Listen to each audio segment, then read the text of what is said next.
ഈ സദസ്സിനൊരു പ്രത്യേകതയുണ്ട്. ഈ സദസ്സുണ്ടല്ലോ, ഇതിനൊരു പ്രത്യേകതയുണ്ട്. ഇസ്ലാമിൽ ഏത് കാര്യങ്ങൾക്കും നിയ്യത്ത് നിർബന്ധമാണ്. ഇന്നമൽ അഅമാലു ബിന്നിയാത്ത്. നിയ്യത്തില്ലാതെ ഒരു അമലും സ്വീകരിക്കൂല എന്നാണ് ഹദീസുകൾ പഠിപ്പിക്കുന്നത്. പക്ഷെ ഈ സദസ്സിന്റെ പ്രത്യേകത, ഇവിടെ നിയ്യത്ത് പോലും വേണമെന്നില്ല. വെറുതെ വന്നിട്ട് ഒരാളിരുന്നു, വോളണ്ടിയർ ആയതുകൊണ്ട് ഒരാളിരുന്നു, കമ്മിറ്റിക്കാരായതുകൊണ്ട് ഒരാളിരുന്നു, അത് കഴിഞ്ഞ് പോകുമ്പോൾ എന്തെങ്കിലും ചീരണി കിട്ടുമെന്നുള്ള പ്രതീക്ഷയിൽ ഒരാളിരുന്നു. വാദ കേൾക്കാൻ വന്നതല്ല, ദിക്ർ ചെല്ലാൻ വന്നതല്ല, ഒന്നുമല്ല, വെറുതെ അങ്ങനെ വന്നപ്പോൾ അങ്ങോട്ട് ഇരുന്നു പോയി. അല്ലെങ്കിൽ നിർബന്ധിതരായിട്ട് കമ്മിറ്റിക്കാര് വോളണ്ടിയർമാരൊക്കെ അവിടെ നിന്ന് ആട്ടി വിടുമ്പോൾ നിർബന്ധിതരായിട്ട് വന്നിട്ട് ഇരിക്കേണ്ടി വന്നു. അങ്ങനെയൊക്കെ പല ആളുകൾ ഈ സദസ്സിലുണ്ടാവും. അപ്പോ അങ്ങനെ ഇരുന്ന ആളുകൾക്ക് വരെ അല്ലാഹു അവരുടെ പാപങ്ങളൊക്കെ പുറത്തു കൊടുക്കുമെന്നാണ് സ്വഹീഹ് മുസ്ലിം റിപ്പോർട്ട് ചെയ്യുന്ന ഹദീസിൽ നമ്മൾക്ക് കാണാൻ കഴിയുന്നത്. അല്ലാഹുവിന് ചില മലക്കുകളുണ്ട്. ഇന്നലില്ലാഹി മലായികതൻ സയ്യാഹീൻ. അല്ലാഹുവിന് ചില സഞ്ചരിക്കുന്ന ടൂറിസ്റ്റുകളായ മലക്കുകളുണ്ട്, സഞ്ചരിക്കുന്ന മലക്കുകൾ. ആ മലക്കുകൾക്ക് ഇതുപോലെയുള്ള ഇൽമിന്റെ സദസ്സുകളൊക്കെ കാണുമ്പോ അവരിവിടെ ഒരുമിച്ച് കൂടും. എന്നിട്ട് അവരുടെ കൂടെയുള്ള സഹയാത്രികരെ വിളിച്ച് സദസ്സിലേക്ക് കൊണ്ടുവരും. വാളൊക്കെ കഴിഞ്ഞ് നാളെ അള്ളാഹുവിലേക്ക് അവർ തിരിച്ചു പോകും. അപ്പൊ അള്ളാഹു അവരോട് പറയുന്നൊരു മറുപടി ഉണ്ട്. യാ മലായികതി, എന്റെ മലക്കുകളെ, ഇന്നി ഉഷ്ഹിദുകും, ഞാൻ നിങ്ങളെ സാക്ഷി നിർത്തിക്കൊണ്ട് പറയട്ടെ, അന്നീ ഖദ് ഗഫർതു ലഹും, അവിടെ ഇരിക്കുന്ന ആ വാളിന്റെ സദസ്സിൽ ഇരുന്ന എല്ലാ ആളുകൾക്കും ഞാൻ അവരുടെ പാപങ്ങളൊക്കെ പുറത്തു കൊടുത്തിരിക്കുന്നു എന്ന് അല്ലാഹു മലക്കുകളോട് പറയുമെന്ന് പരിശുദ്ധ റസൂലുള്ളാഹി സ്വല്ലല്ലാഹു അലൈഹി വസല്ലം മലക്കുകളെ സാക്ഷി നിർത്തിക്കൊണ്ട് അല്ലാഹു പറയുന്നു. അപ്പൊ മലക്കുകൾ പറയും, ഇന്ന ഫീഹിം ഫുലാൻ, പടച്ചോൻ എവിടെ ഇരുന്ന് എല്ലാവരും വാദ് കേൾക്കാൻ വന്നവരൊന്നല്ല, ദിക്ർ ചെല്ലാൻ വന്നവരുമല്ല. ചില ആളുകളൊക്കെ പല ഉദ്ദേശങ്ങൾ കൊണ്ട് വന്നവരാ. ഉറൂസിന് നമ്പർ കൊടുക്കാൻ വേണ്ടി വരുന്ന ആളുകളില്ല അല്ലേ? അല്ല, പെൺകുട്ടികളെ കണ്ടാല് നമ്പറൊക്കെ പോക്കറ്റിൽ എഴുതി വന്നിട്ട് എറിഞ്ഞു കൊടുക്കാൻ വരുന്ന ആളുകൾ ഉറൂസിന് വരുന്നില്ലേ? അവർ വന്നിട്ട് ഇവിടെ ഇരിക്കൂലേ? ചിലപ്പോ എങ്ങനെങ്കിലും കുറെ നേരം നോക്കി ഉദ്ദേശിച്ച ആളെ കണ്ടില്ല, കുറച്ചേരി ഇരുന്നിട്ട് തിരാനാകും മേടിച്ചിട്ട് വീണ്ടും പോയിട്ട് നമ്പർ കൊടുക്കാൻ വേണ്ടിയിട്ട് അങ്ങനെ ഇരിക്കുന്ന ആളുകളൊക്കെ ഉണ്ട്. അങ്ങനെയൊക്കെ ആളുകളുണ്ട്. ഉറൂസിന് എന്നിട്ട് ആംബ്ലേറ്റ് അടിക്കാൻ വരുന്ന ആളുകളുണ്ട് ഉറൂസിന്. അങ്ങനെ പല രീതിയിൽ ഉറൂസിന് ആളുകൾ വരും. എന്റെ മലക്കുകളെ, ഞാൻ അവർക്കെല്ലാം പുറത്തു കൊടുത്തു എന്ന് പറയുമ്പോ മലക്കുകൾ പറയുന്നത്, അല്ലാഹുവേ, അവരിൽ ചില ആളുകളുണ്ട്, അവർ വാദ കേൾക്കാൻ വേണ്ടി വന്നവരല്ല. അപ്പോഴാണ് അല്ലാഹു പറയുന്നത്, ഹുമുൽ ഖൗമു ലാ യശ്ഖാ ജലീസുഹും, അവിടെ ഇരുന്ന ഒരാളും പരാജയപ്പെടില്ല. അവരുടെ നിയ്യത്ത് പോലും ഞാൻ നോക്കുന്നില്ല, അവരുടെ ഉദ്ദേശം പോലും ഞാൻ നോക്കുന്നില്ല. അവിടെ ഇരുന്ന ഒരാളും പരാജയപ്പെടില്ല എന്ന് പരിശുദ്ധ റസൂലുള്ളാഹി സ്വല്ലല്ലാഹു അലൈഹി വസല്ലം. പ്രിയപ്പെട്ടവരെ, നമ്മളൊക്കെ ആഗ്രഹിക്കുന്നതും നമ്മൾ ഉദ്ദേശിക്കുന്നതും നമ്മുടെ പാപങ്ങൾ പൊറുക്കപ്പെടണമെന്നുള്ളതാണ്. തെറ്റു ചെയ്യാത്തവരായി ഇവിടെ ആരുമില്ല, എല്ലാവരും തെറ്റുകാരാണ്. കുല്ലു ബനി ആദമ ഖത്താ, മനുഷ്യന്മാർ എല്ലാവരും തെറ്റുകാരാണ്. വഖൈറുൽ ഖത്താഈന തവ്വാബൂൻ, തെറ്റുകാരിൽ അല്ലാഹുവിന് ഇഷ്ടം അല്ലാഹുവിലേക്ക് തൗബ ചെയ്ത് മടങ്ങുന്നവരെയാണ്, തെറ്റുകൾ പൊറുക്കപ്പെടണമെന്ന് ആഗ്രഹിക്കുന്നവരെയാണ്. തെറ്റൊക്കെ എല്ലാവരും ചെയ്യും. ഈ തെറ്റുകാരിൽ അല്ലാഹുവിന് ഇഷ്ടം തെറ്റ് പൊറുക്കപ്പെടണം എന്ന് ആഗ്രഹിക്കുന്നവരാണ്. നിങ്ങൾ ഈ സദസ്സിൽ വാദ കേൾക്കാനൊന്നല്ല, എന്റെ തെറ്റുകൾ പൊറുക്കപ്പെടണം എന്ന ഉദ്ദേശത്തോടു കൂടി വന്നിരുന്നാൽ തന്നെ അല്ലാഹുവിന് നിങ്ങളെ ഇഷ്ടം, അല്ലാഹുവിന് നിങ്ങളെ ഇഷ്ടം. അതുകൊണ്ട് പ്രിയപ്പെട്ടവരെ, അല്ലാഹുവിന്റെ ഹബീബായ റസൂലുള്ളാഹി സ്വല്ലല്ലാഹു അലൈഹി വസല്ലം തങ്ങൾ നമ്മോട് പറഞ്ഞു, وسارعوا إلى مغفرة من ربكم وجنة عرضها السماوات والأرض أعدت للمتقين.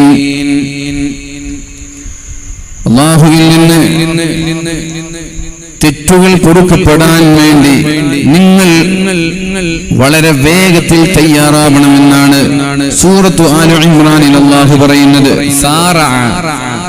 സാറ എന്ന് പറഞ്ഞാൽ സ്പീഡപ്പ്, പെട്ടെന്ന് ആക്ഷൻ എടുക്കണം, പെട്ടെന്ന് നമ്മൾ തയ്യാറാവണം, ഉളരണം. وسارعوا إلى مغفرة من ربكم അല്ലാഹുവിൽ നിന്നുള്ള പാപമോചനം ലഭിക്കാൻ നിങ്ങൾ മത്സരിക്കണം, ഉളരണം, മുന്നോട്ട് വരണമെന്നാണ് അല്ലാഹു പറയുന്നത്.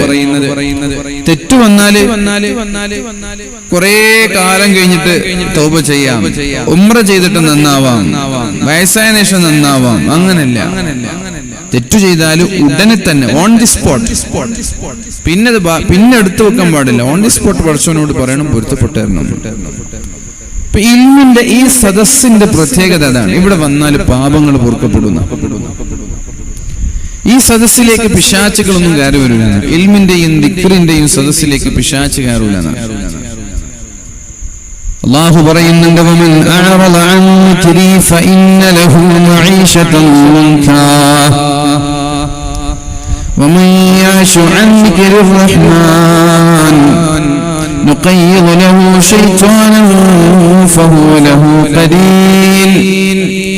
അല്ലാഹുവിന്റെ ദിക്റിൽ നിന്ന് അകന്നു ജീവിക്കുന്ന ആളുകളെ അല്ലാഹു തആല വളരെ ഭാരമേറിയ കുദുസായ ജീവിതം നൽകിയിട്ടാണ് അല്ലാഹു പരീക്ഷിക്കുന്നത്. വമൻ അഅറദ അൻ ദിക്രി, എന്റെ ദിക്റിൽ നിന്ന് വിട്ടുനിൽക്കുന്നവർ. ഹദീസ് പരിചയപ്പെടുത്തുന്നത് ദിക്ർ എന്നാണ്. ഖുതുബ ഒരു പ്രഭാഷണമാണ്. രണ്ട് റക്അത്ത് നിസ്കാരത്തിന്റെ പകരമുള്ള ഖുതുബ, അത് ദിക്റാണ്. വഅദകളും ദിക്റാണ്. എന്ത് ദിക്ർ? അല്ലാഹുവിനെ സ്മരിക്കുന്ന സദസ്സാണ്. ഈ ദിക്ർ എന്ന് പറഞ്ഞാൽ ലാ ഇലാഹ ഇല്ലല്ലാഹ് തന്നെ പറയണമെന്നില്ല, ഇതൊക്കെ ദിക്റാണ്. അല്ലാഹുവിനെ സ്മരിക്കുന്ന സദസ്സാണ്. അല്ലാഹുവിനെ സ്മരിക്കുന്നതൊക്കെ ദിക്ർ തന്നെ.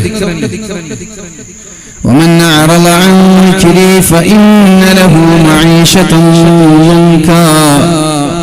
ആരാണ് എന്റെ ദിക്റിൽ നിന്ന് വിട്ടുനിൽക്കുന്നത്, അവർക്ക് ഞാൻ നൽകാൻ പോകുന്നത് ഭാരമേറിയ, ടെൻഷൻ നിറഞ്ഞ, പ്രാരാബ്ദം നിറഞ്ഞ ജീവിതമായിരിക്കുമെന്നാണ് അല്ലാഹു പറയുന്നത്.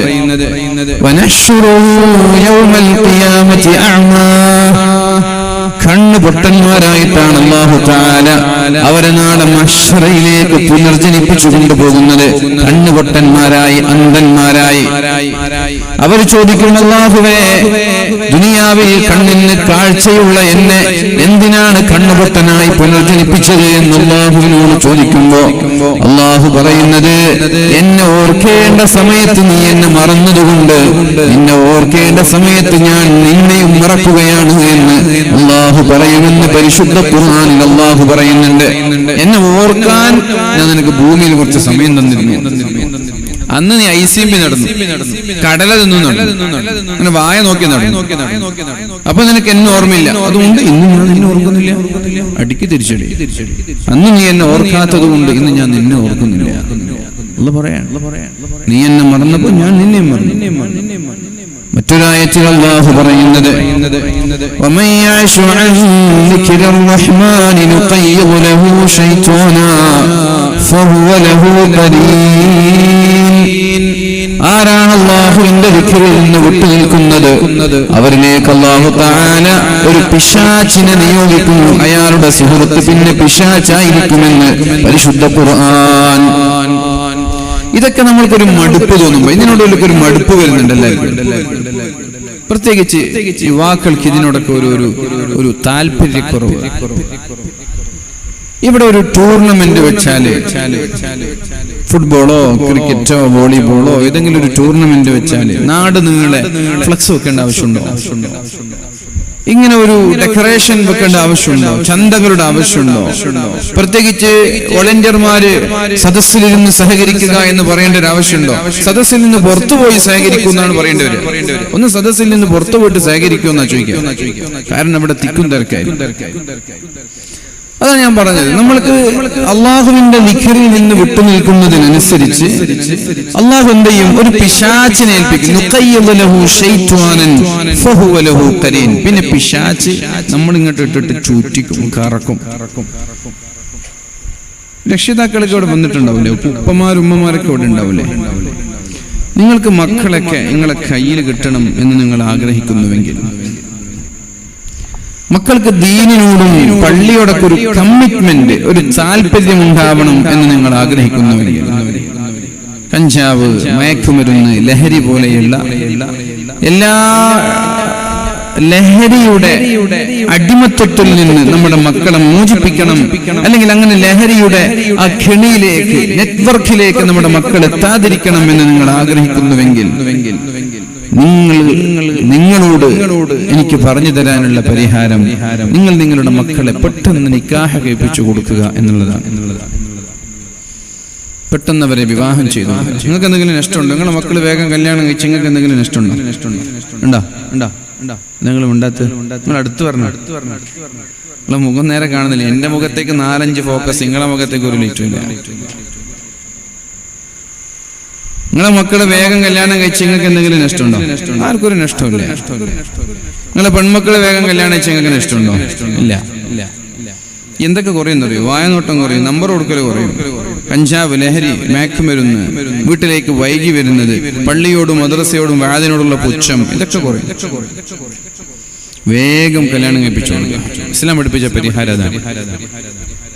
പരിശുദ്ധ റസൂലുള്ളാഹി സ്വല്ലല്ലാഹു അലൈഹി വസല്ലം, ഈ ചെറുപ്പക്കാരൊക്കെ വേഗം വന്നോളി. വീട്ടിൽ പോയിട്ട് ഉപ്പാട് കല്യാണത്തെ കുറിച്ച് പറയണമെങ്കിൽ കുറച്ച് വാദം കേൾക്കണം. ഇങ്ങോട്ട് വാ. കയറി ഇരുന്നോളി. നബി സല്ലല്ലാഹു അലൈഹി വസല്ലം തങ്ങൾ പറയുന്നുണ്ട്,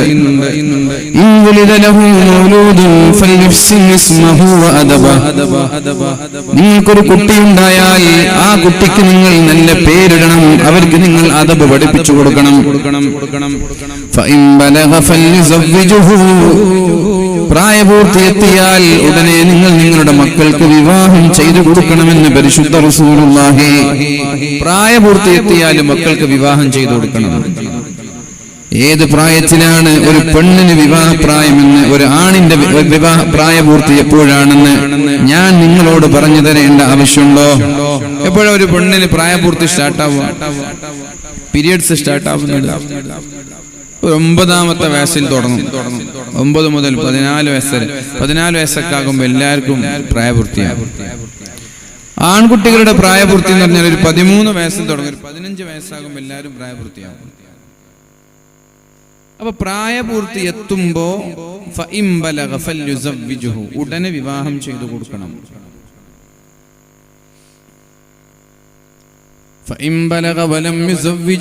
പ്രായപൂർത്തി എത്തിയിട്ട് നിങ്ങൾ നിങ്ങളുടെ മക്കൾക്ക് വിവാഹം ചെയ്തു കൊടുത്തില്ല എങ്കിൽ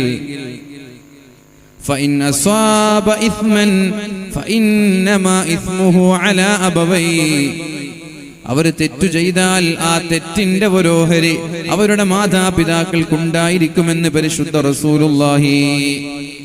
കല്യാണം വൈകിയതിന്റെ പേരിൽ മക്കൾ ചെയ്യുന്ന തെറ്റിന്റെ ഉത്തരവാദിത്വം രക്ഷിതാക്കൾക്കാണ്. എല്ലാവരും ഇവിടെ ഇല്ലേ? കല്യാണം വൈകിയത് മൂലം ഒരു ചെറുപ്പക്കാരൻ ചെയ്യാൻ സാധ്യതയുള്ള തെറ്റെന്താണ്? നമ്പർ കൊടുക്കും, പ്രേമിക്കും, ചാൻസ് കിട്ടിയാൽ കാറിൽ കറങ്ങും, സ്കൂള് കട്ട് ചെയ്യും, ക്ലാസ് കട്ട് ചെയ്യും, തിയേറ്ററിൽ പോകും, രാത്രി ഉറങ്ങാതെ ചാറ്റ് ചെയ്യും, വീഡിയോ കോൺഫറൻസ് എടുക്കും, അവസരം കിട്ടിയാൽ അവിഹിത ബന്ധത്തിൽ ഏർപ്പെടും ചെയ്യും. ഇതൊക്കെയാണ് ഒരു ചെറുപ്പക്കാരനിലും ഒരു പെണ്ണിലും ചെയ്യാൻ, കല്യാണം വൈകുന്നത് മൂലം സംഭവിക്കാൻ സാധ്യതയുള്ള തെറ്റ്. അവർ മകൻ വ്യഭിചരിച്ചു എന്ന് വിചാരിക്കുക, അതിന്റെ ദേവരോഹരി ഇങ്ങൾക്കും കിട്ടും, ഉപ്പാക്കും ഉമ്മാക്കും കിട്ടും. നിങ്ങൾ വേഗം വിവാഹം ചെയ്ത് കൊടുക്കാത്തതിന്റെ പേരിലാണ് ഇവൻ വ്യഭിചാരിയായി മാറിയത്. ഇവൻ പെണ്ണിനെ പ്രേമിക്കാൻ കാരണം നിങ്ങൾ വേഗം വിവാഹം ചെയ്ത് കൊടുക്കാത്തതിന്റെ പേരിലാണ്. ആ പെൺകുട്ടി കണ്ട ആണുങ്ങളോടൊക്കെ കമന്റ് അടിക്കാൻ തുടങ്ങിയത് നിങ്ങൾ വേഗം വിവാഹം ചെയ്ത് കൊടുക്കാത്തതിന്റെ പേരിലാണ്. ഏതൊരു പെണ്ണും വിവാഹം കഴിഞ്ഞാൽ പിന്നെ ഭർത്താവിനോടൊരു കമ്മിറ്റ്മെന്റ് ഉണ്ടാവും. അപ്പൊ ഞാൻ പറയുന്ന എല്ലാ വിഷയം 100% ഇതേപോലെ പോകുന്നില്ല, ഒരു 75% എങ്കിലും ഈ ഒരു രീതിയിൽ പോകും. ഞാൻ പറയുമ്പോൾ ഏതെങ്കിലും കല്യാണം കഴിഞ്ഞ പെണ്ണിനെ വളച്ച ആളുകളൊക്കെ ഇവിടെ ഉണ്ട്. അവർ വിചാരിക്കും നമുക്കറിയാമല്ലോ അവസ്ഥ പറയുന്നത്. അങ്ങനെ വിചാരിക്കണ്ട. 75% നമ്മൾ പറയുന്ന കാര്യങ്ങൾ ശരിയാണ്. 25% എല്ലായിടത്തും ഉണ്ടാവും വളഞ്ഞുപോയ ആളുകൾ. അപ്പൊ ഞാൻ പറയുന്നത്, ഒരു പെണ്ണ് വിവാഹം കഴിഞ്ഞ് ഭർത്താവിനോടൊരു കമ്മിറ്റ്മെന്റ് ഉണ്ടായാല് പിന്നെ മറ്റുള്ള ആളുകളുടെ പ്രപ്പോസലോ മറ്റുള്ള ആളുകളുടെ കമന്റുകളിലോ മറ്റുള്ള ആളുകളുടെ സെഡ്യൂസിങ് ചെയ്യുന്ന വാക്കുകളിലൂടെ ഒന്നും അവരെന്ത് ചെയ്യില്ല, വീണുപോകില്ല. ഭർത്താവിനോടൊരു കമ്മിറ്റ്മെന്റ് ഉണ്ടെങ്കിൽ. അതില്ലാത്ത ആളുകളാണ് പൊതുവേ വിവാഹത്തിന്റെ പേര്, പ്രണയത്തിന്റെ പേരിലും പ്രേമത്തിന്റെ പേരിലുള്ള പല ചതിക്കുഴികളിലും വീണു പോകുന്നത്. റയറായിട്ട് മറ്റുള്ള ചില കേസുകളൊക്കെ ഉണ്ടാവാം. എൻ്റെ ശബ്ദം ശ്രവിക്കുന്ന പ്രിയപ്പെട്ട ഉമ്മമാരോടും പ്രിയപ്പെട്ട ഉപ്പമാരോടും വളരെ ഗൗരവത്തോടെ ഞാൻ പറയാം, 18 വയസ്സ് നമ്മുടെ പെണ്ണിന് 18 വയസ്സ് പൂർത്തിയായാൽ നോ എനി എക്സ്ക്യൂസ്, അവിടെ ഒരു ഇളവുമില്ല. നിർബന്ധമായിട്ടും പെണ്ണിനെ നിങ്ങൾ നിക്കാഹ് ചെയ്തു കൊടുത്തിരിക്കണം. നിക്കാഹ്, വിവാഹമല്ല, നിക്കാഹ്. വിവാഹം ആ കുട്ടി പഠിച്ചു കഴിഞ്ഞതിന് ശേഷം എപ്പോഴാണ് പഠിച്ചു തീരുക അപ്പോൾ വിവാഹം ചെയ്തു കൊടുത്താൽ മതി. നിക്കാഹ് കഴിക്കാന്ന് പറഞ്ഞാൽ ഭർത്താവിന്റെ വീട്ടിലല്ല, നിങ്ങളെ വീട്ടിൽ തന്നെ ജീവിച്ചാൽ മതി. നിക്കാഹ് 18 വയസ്സിൽ നിക്കാഹ് കഴിഞ്ഞാൽ പിന്നെ ഭർത്താവിന്റെ വീട്ടിൽ താമസിപ്പിച്ചാൽ പിന്നെ ഒന്നിനും പഠിക്കാനും കഴിയില്ല, ഒരു കാര്യത്തിനും ചെയ്യാൻ കഴിയില്ല. കാരണം എന്തേ, ഭർത്താവിന്റെ വീട്ടിലെത്തിയാൽ പൊതുവേ പെണ്ണുങ്ങൾക്കൊരു തോന്നലുണ്ട്. കാരണം ഭർത്താവിന്റെ ഉമ്മ ഇത് പറഞ്ഞാൽ അത് എന്നെ ഉദ്ദേശിച്ചാണ്, ഭർത്താവിന്റെ ഉപ്പ വേറെന്തെങ്കിലും പറഞ്ഞാൽ അതും എന്നെ ഉദ്ദേശിച്ചാണ്, ഇനി ഞാൻ പഠിക്കാൻ പോകുമ്പോൾ വേറെന്തെങ്കിലും ആരോടെങ്കിലും സംസാരിക്കുമ്പോൾ അതും എന്നെ ഉദ്ദേശിച്ചാണ്. ഇങ്ങനൊരു തോന്നൽ പൊതുവെ പെൺകുട്ടികൾക്ക് ഉണ്ടാവാറുണ്ട്. അപ്പോൾ അവർക്ക് അവിടെ നിന്ന് പഠിക്കാൻ പോകാൻ റിസ്ക് ആയിരിക്കും. എന്തെങ്കിലും ഒരു വാക്ക് ഭർത്താവിൻ്റെ ഉമ്മ പറഞ്ഞാൽ അതുകൊണ്ട് ഭയങ്കര മെൻ്റലി പ്രയാസമായി, മാനസികമായി ബുദ്ധിമുട്ടായി, പിന്നെ അതിൻ്റെ വലിയ കരച്ചിലായി, ഞാനിനങ്ങോട്ട് പോകില്ല, അങ്ങനെയെല്ലാം പറഞ്ഞു തോന്നും നമ്മുടെ മക്കൾ. നിർബന്ധമായിട്ടും നമ്മുടെ മക്കൾ പഠിക്കണം. വിവാഹത്തിന്റെ പേരിൽ നമ്മുടെ മക്കളുടെ പഠനം ഒരു കാരണവശാലും മുടങ്ങാൻ പാടില്ല. ഒരു പെൺകുട്ടി നല്ല സുന്ദരിയായ ഒരു പെൺകുട്ടിയാണെങ്കിൽ പെട്ടെന്ന് പ്രപ്പോസൽ വന്നാൽ +2 കഴിയുമ്പോഴേക്കും നിങ്ങൾ നിക്കാഹ് ചെയ്ത് വിവാഹം ചെയ്ത് വിട്ടുകൊടുക്കരുത്. നിങ്ങൾക്ക് നിങ്ങളുടെ മക്കൾക്ക് പഠിക്കണം, സെൽഫ് സഫിഷ്യന്റ് ആവണം എന്നുള്ളൊരു തോന്നൽ നിങ്ങൾക്ക് ഉണ്ടാകണം. 18 വയസ്സ് 17 വയസ്സൊക്കെ ആകുമ്പോൾ നല്ല സുന്ദരിയും സുമുഖിയൊക്കെ ആയ ഒരു പെണ്ണാണെങ്കിൽ ഒരുപാട് പ്രപ്പോസൽ വരും. അതിൽ നല്ല ചെറുക്കനും നല്ല പണവും പത്രാസൊക്കെ ഉണ്ടാകും. നിങ്ങൾക്ക് തോന്നുന്നു കെട്ടിച്ചു കൊടുത്താൽ എന്താ, പഠിച്ചില്ലെങ്കിൽ എന്താ കുഴപ്പമൊന്നും, അങ്ങനെ ഒരിക്കലും തോന്നാൻ പാടില്ല. നിക്കാഹ് ചെയ്തു കൊടുക്കുക. നിക്കാഹ് ചെയ്തതിന് ശേഷം ആ കുട്ടിയെ നന്നായിട്ട് പഠിപ്പിക്കും. നിക്കാഹ് ചെയ്തതിന് ശേഷം പഠിക്കുമ്പോൾ കുട്ടിക്ക് കോൺസെൻട്രേഷൻ കൂടുതൽ കിട്ടും, പഠിക്കാനുള്ള കൂടുതൽ ശ്രദ്ധ ഉണ്ടാവും. കാരണം കോളേജിൽ പോയാൽ പിന്നെ ബാക്കിയുള്ള ആളുകളുടെ ബാക്കിൽ നടക്കാനില്ല, പിന്നാലെ ആളുകളും വരില്ല, കമൻ്റ് അടിക്കാനില്ല. ആ കുട്ടിക്ക് പഠനത്തിൽ ശ്രദ്ധ കേന്ദ്രീകരിക്കാൻ കഴിയും. നിക്കാഹ് കഴിഞ്ഞാൽ ഏകാഗ്രത ഉണ്ടാവും. ഇപ്പൊ നിക്കാഹ് ചെയ്തു കൊടുത്തതിന്റെ ശേഷം ആ കുട്ടി ഡിഗ്രി കംപ്ലീറ്റ് ചെയ്യണം, ആ കുട്ടി PG കംപ്ലീറ്റ് ചെയ്യണം. അതിന് മുകളിലോട്ട് പഠിക്കുന്നതൊക്കെ പഠിച്ചതിന് ശേഷം ആ കുട്ടിക്ക് കല്യാണം, വിവാഹം ചെയ്തു കൊടുക്കുക. അതുവരെ നിക്കാഹിലൂടെ രണ്ടുപേരും ജീവിക്കട്ടെ. ചെറുപ്പക്കാരൻ അതേപോലെ ഒരു 21 വയസ്സുള്ള ഒരു ചെറുപ്പക്കാരന് ഡിഗ്രി കംപ്ലീറ്റ് ആയ ഒരു സമയമായിരിക്കും. ആ സമയത്ത് നിർബന്ധിച്ച് നിങ്ങൾ നിക്കാഹ് ചെയ്തു കൊടുക്കണം. നിർബന്ധിച്ച്, അവർ സമ്മതിക്കൊന്നുമില്ല, പെണ്ണും സമ്മതിക്കൂല, ആണും സമ്മതിക്കൂല. നിങ്ങൾ നിർബന്ധിച്ച് നിക്കാഹ് ചെയ്തു കൊടുക്കണം. നിക്കാഹ് ചെയ്തതിന് ശേഷം ആ ചെറുപ്പക്കാരന് പഠിച്ചോട്ടെ. എനിക്കറിയാം, ഒരു ഡോക്ടർ UK പഠിക്കാൻ വേണ്ടി പോകുമ്പോൾ ആ ചെറുപ്പക്കാരൻ 21 വയസ്സാവാൻ കാത്തിരുന്നു. 21 വയസ്സായ ഉടനെ നിക്കാഹ് ചെയ്തു കൊടുത്തതിന് ശേഷം UK പറഞ്ഞു, ഇനി പോയിക്കോളി. 21 ഇസ്ലാം പഠിപ്പിക്കുന്ന പ്രായം 15ആണ്. പക്ഷെ ഇന്ത്യ രാജ്യത്തിന്റെ നിയമം പാലിക്കേണ്ടത് നമ്മുടെ ബാധ്യതയായതുകൊണ്ട് പെണ്ണിന് 18, ആണിന് 21, അല്ലെങ്കിൽ 15 ആകുമ്പോൾ തന്നെ എല്ലാറ്റിനും കല്യാണം കഴിപ്പിച്ചു കൊടുക്കും.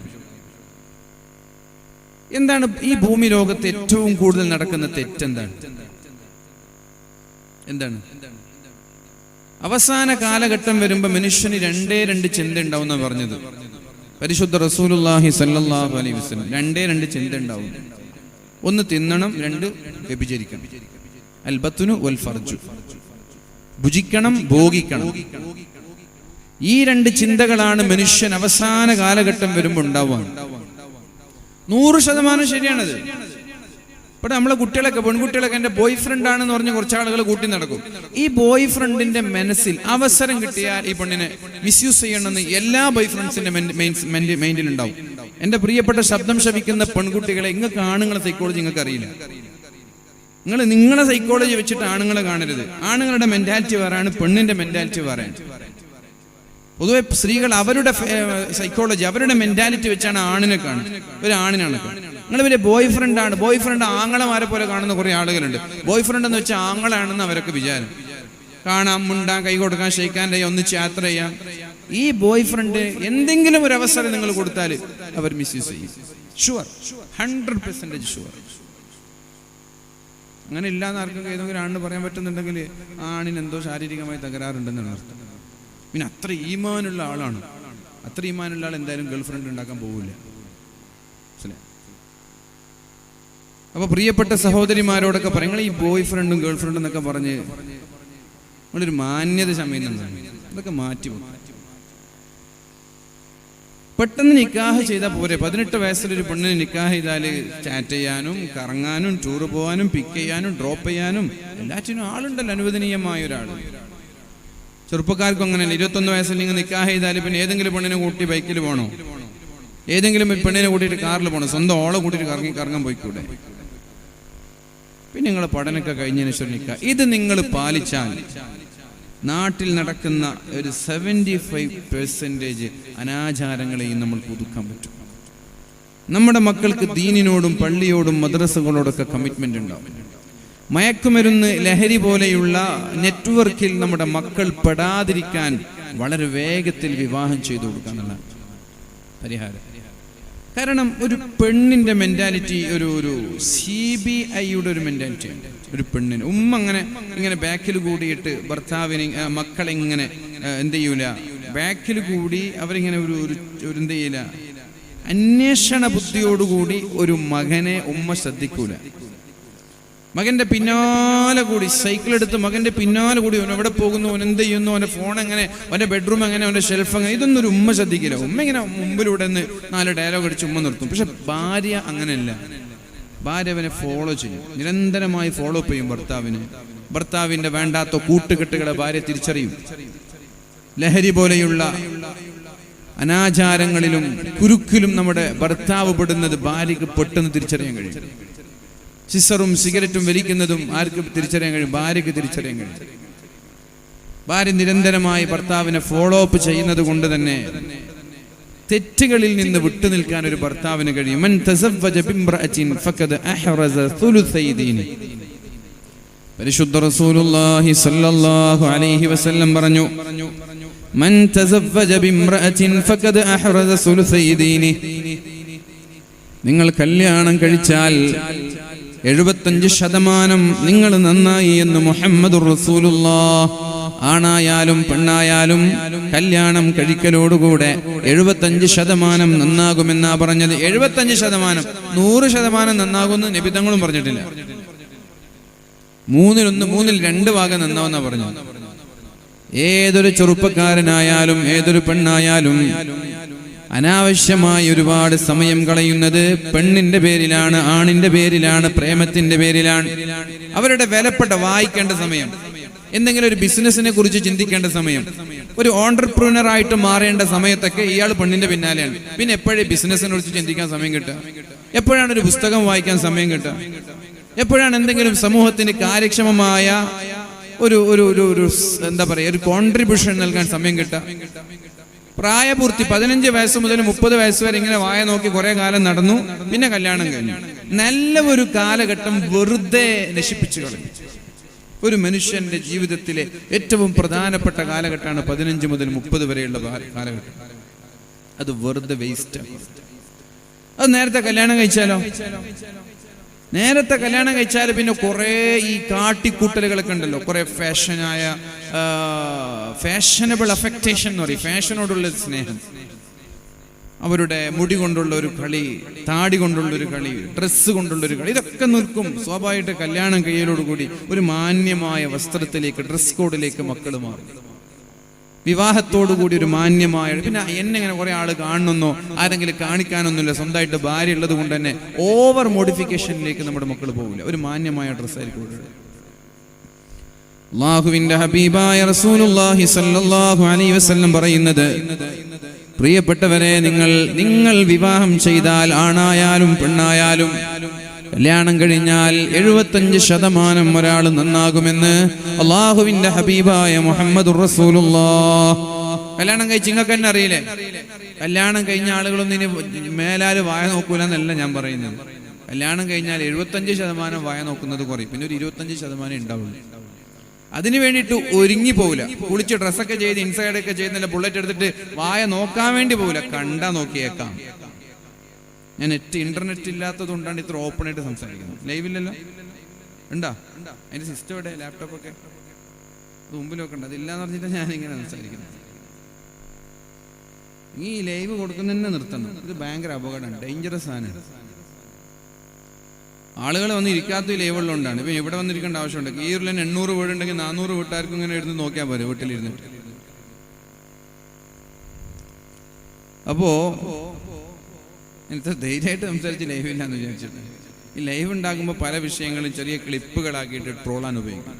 പല വിഷയങ്ങളും ഓപ്പണായിട്ട് സംസാരിക്കാൻ കഴിയില്ല, സത്യമാണ്. ഇപ്പം എന്തൊക്കെ ട്രോളുകളാണ് യൂട്യൂബിലൊക്കെ ഫേസ്ബുക്കിലൊക്കെ വന്നുകൊണ്ടിരിക്കുന്നത്. എന്ത് സംസാരിച്ചാലും ട്രോളാണ്. അതേപോലെ പരിസരബോധമില്ലാതെ സംസാരിക്കുന്ന ഒരുപാട് ആളുകളുണ്ട്. എന്ത് എങ്ങനെ എവിടെ പറയണമെന്നറിയാത്ത ആളുകളാണ്. ഏതായാലും എൻ്റെ പ്രിയപ്പെട്ട ചെറുപ്പക്കാരികളോട് പറയുന്നത്, നമ്മൾ വിവാഹം കഴിക്കുമ്പോഴേക്കും ദീനിന്റെ 2/3 ഭാഗം നന്നാവാൻ നമ്മൾക്ക് കഴിയും. 2/3 ഭാഗം നന്നാവും. 75% നമ്മൾ നന്നാവും. ബാക്കിയൊരു 25% ഇല്ലേ, അതെങ്ങനെ മാറ്റിയെടുക്കാൻ കഴിയും? ബാക്കിയുള്ള 25%. അതിനാണ് അല്ലാഹുവിന്റെ ഹബീബായ നബി തങ്ങൾ പറയുന്നത്, നിങ്ങൾ പെണ്ണ് നോക്കുമ്പോൾ സൗന്ദര്യമല്ല നോക്കേണ്ടത്, സമ്പത്തല്ല നോക്കേണ്ടത്, തറവാടല്ല നോക്കേണ്ടത്, ദീനുള്ള പെണ്ണിനെയാണ് നോക്കേണ്ടത്. ദീനുള്ള പെണ്ണിനെ നോക്കിയാൽ നിങ്ങളുടെ 25% നന്നായി. അപ്പൊ പെണ്ണിന്റെ 25% എങ്ങനെ നന്നാവും?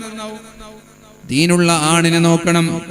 ഇദാ ആതാകും മൻ തർലൗന ദീനഹു വഖുലുഖഹു, നിങ്ങൾക്ക് ദീനും സ്വഭാവവും ഇഷ്ടപ്പെട്ട ഒരാളൊരു പ്രപ്പോസലുമായിട്ട് വന്നാൽ, നല്ല ദീനുള്ള നല്ല സ്വഭാവമുള്ള ഒരാൾ പ്രപ്പോസലായിട്ട് വന്നാൽ നിങ്ങൾ അവരുടെ പണം നോക്കരുത്. ദീനുണ്ട്, സ്വഭാവമുണ്ട്. അപ്പൊ വീടിന്റെ വലിപ്പം നോക്കരുത്. വീട് കൊടുക്കുന്നവൻ അല്ലാഹുവാണ്. അപ്പൊ വണ്ടിയുടെ വലിപ്പം നോക്കരുത്. ആൾട്ടായിട്ടുണ്ടായാലും കുഴപ്പമൊന്നുമില്ല, ഇന്നോവ ആണെന്ന് ആഗ്രഹിക്കരുത്. അപ്പൊ നിങ്ങൾ എന്ത് ചെയ്യരുത്? ജോലി, വരുമാനം ഇതൊന്നും നോക്കണ്ട. ദീനും സ്വഭാവം ഉണ്ടോ കെട്ടിച്ചൊടുക്കുക. സ്വഭാവം ഉണ്ടെങ്കിൽ തന്നെ ആ മനുഷ്യൻ നിങ്ങളുടെ ഭാര്യയെ പൊന്നുപോലെ നോക്കും. ദീനെന്ന് പറഞ്ഞാൽ സ്വഭാവമാണ്. അദ്ദീനു ഹുസ്നുൽ ഖുലുഖ്. മദ്ദീനു യാ റസൂലല്ലാഹ്. നബി, എന്താണ് നബിയെ ദീൻ എന്ന് പറഞ്ഞാൽ? നബി തങ്ങൾ പറഞ്ഞു, ദീൻ എന്ന് പറഞ്ഞാൽ ഹുസ്നുൽ ഖുലുഖാണ്, സ്വഭാവമാണ്. അപ്പൊ രണ്ടുണ്ട്, ദീനുണ്ട്, സ്വഭാവമുണ്ട്. ദീനും സ്വഭാവമുള്ളൊരു ചെറുപ്പക്കാരൻ നിങ്ങളുടെ മക്കൾക്ക് പ്രപ്പോസലായിട്ട് വന്നാല്, ഒരുപാട് മുതലാളിമാരൊക്കെ ഇവിടെ ഇരിക്കുന്നുണ്ടാവും. എന്റെ ശബ്ദം ശ്രവിക്കുന്ന എല്ലാ മുതലാളിമാരോട് പറയാൻ, നിങ്ങളെ മക്കളെ കെട്ടിച്ചെടുക്കുമ്പോൾ നിങ്ങളെ പോലെ തന്നെ വലിയ മുതലാളി ആവാൻ കാത്തിരിക്കണ്ട. നിങ്ങൾക്ക് പൈസ ഉണ്ടല്ലോ, പിന്നെ നിങ്ങളുടെ മക്കൾക്ക് മരുമക്കൾക്ക് പൈസ ഉണ്ടാവണമെന്ന് നിങ്ങൾ ഇത്ര ആഗ്രഹിക്കേണ്ട ആവശ്യമില്ല.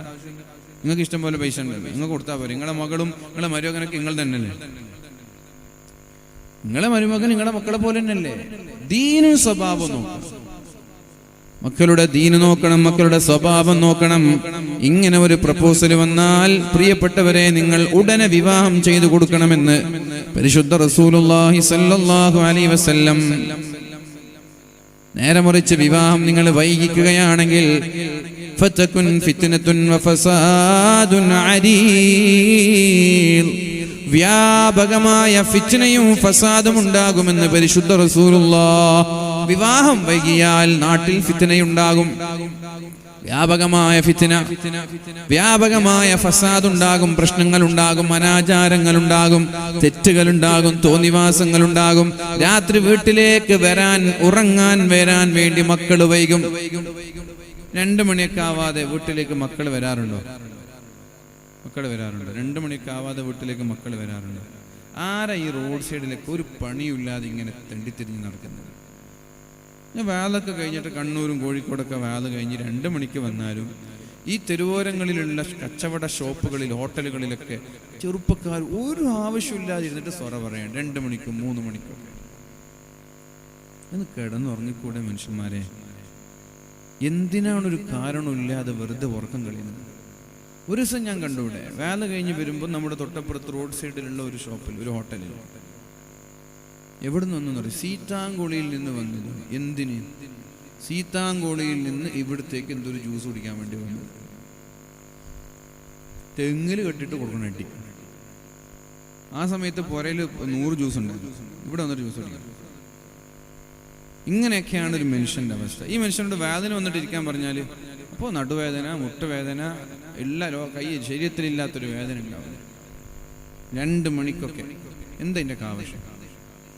കുറച്ചെങ്കിലും ഒരു പക്വതയും പരിസരബോധവും നമ്മൾക്കൊക്കെ ഉണ്ടെങ്കിൽ നമ്മൾ ചെയ്യുന്നതിനോടൊരു എന്ത് പറയണ്ടേ, ഒരു മാന്യത, ഒരു മര്യാദയൊക്കെ നമ്മൾക്ക് വേണ്ടേ? നമ്മൾ ചെയ്യുന്ന കാര്യത്തോട് ഒരു മര്യാദ, ഒരു മാന്യത. നമ്മൾക്ക് അല്ലാഹുവിനോട് ഒരുപാട് കടപ്പാടില്ലേ? നമ്മളോട് തന്നെ ചില ബാധ്യതയില്ലേ? നമ്മൾക്ക് നമ്മുടെ തടിയോട് ബാധ്യതയില്ലേ? രാത്രി ഇനി മേലാൽ ഞാൻ ഉറങ്ങൂല എന്ന് അല്ലാഹുവിന്റെ ഹബീബിനോട് പറഞ്ഞൊരു സ്വഹാബിയോട് നബി തങ്ങൾ പറഞ്ഞു, ഇനി മേലാൽ ഉറങ്ങാതിരിക്കാൻ പാടില്ല, ഉറങ്ങാതെ നിസ്കരിക്കാൻ പാടില്ല, മര്യാദയ്ക്ക് കിടന്നുറങ്ങിക്കൊള്ളണം. ഉറങ്ങൂല, ഞാൻ നിസ്കരിക്കും എന്ന് പറഞ്ഞൊരു സ്വഹാബിയോടാ ഇത് പറയുന്നത്. ഇനി ഞാൻ ഉറങ്ങൂല, ഞാൻ നിസ്കരിക്കും, ഒരു ദിവസം പോലും ഞാൻ ഉറങ്ങൂല, ഞാൻ നിസ്കരിക്കും. അപ്പൊ നബി തങ്ങൾ പറഞ്ഞു, ഞാനും നിസ്കരിക്കുന്നുണ്ട് നിന്നെ പോലെ, ഞാൻ നിസ്കരിക്കുന്നത് പോലൊക്കെ നിസ്കരിച്ചാൽ മതി, ബാക്കിയുള്ള സമയത്ത് മര്യാദയ്ക്ക് കിടന്നുറങ്ങിക്കൊള്ളണം. നമ്മൾ ഉറങ്ങാതെ തിന്നുമ്പോൾ ജ്യൂസ് കുടിക്കാൻ പോകും, 10, 20, 40 കിലോമീറ്ററുകൾ താണ്ടി രാത്രി 2 മണിക്ക് 3 മണിക്കൊക്കെ ജ്യൂസ് കുടിക്കാൻ പോകും. നബി തങ്ങളെ കയ്യിൽ കിട്ടിയ വെറുതെ വിടും, നിസ്കരിക്കണ്ടെന്ന് പറഞ്ഞു, ഉറങ്ങാൻ പറഞ്ഞു.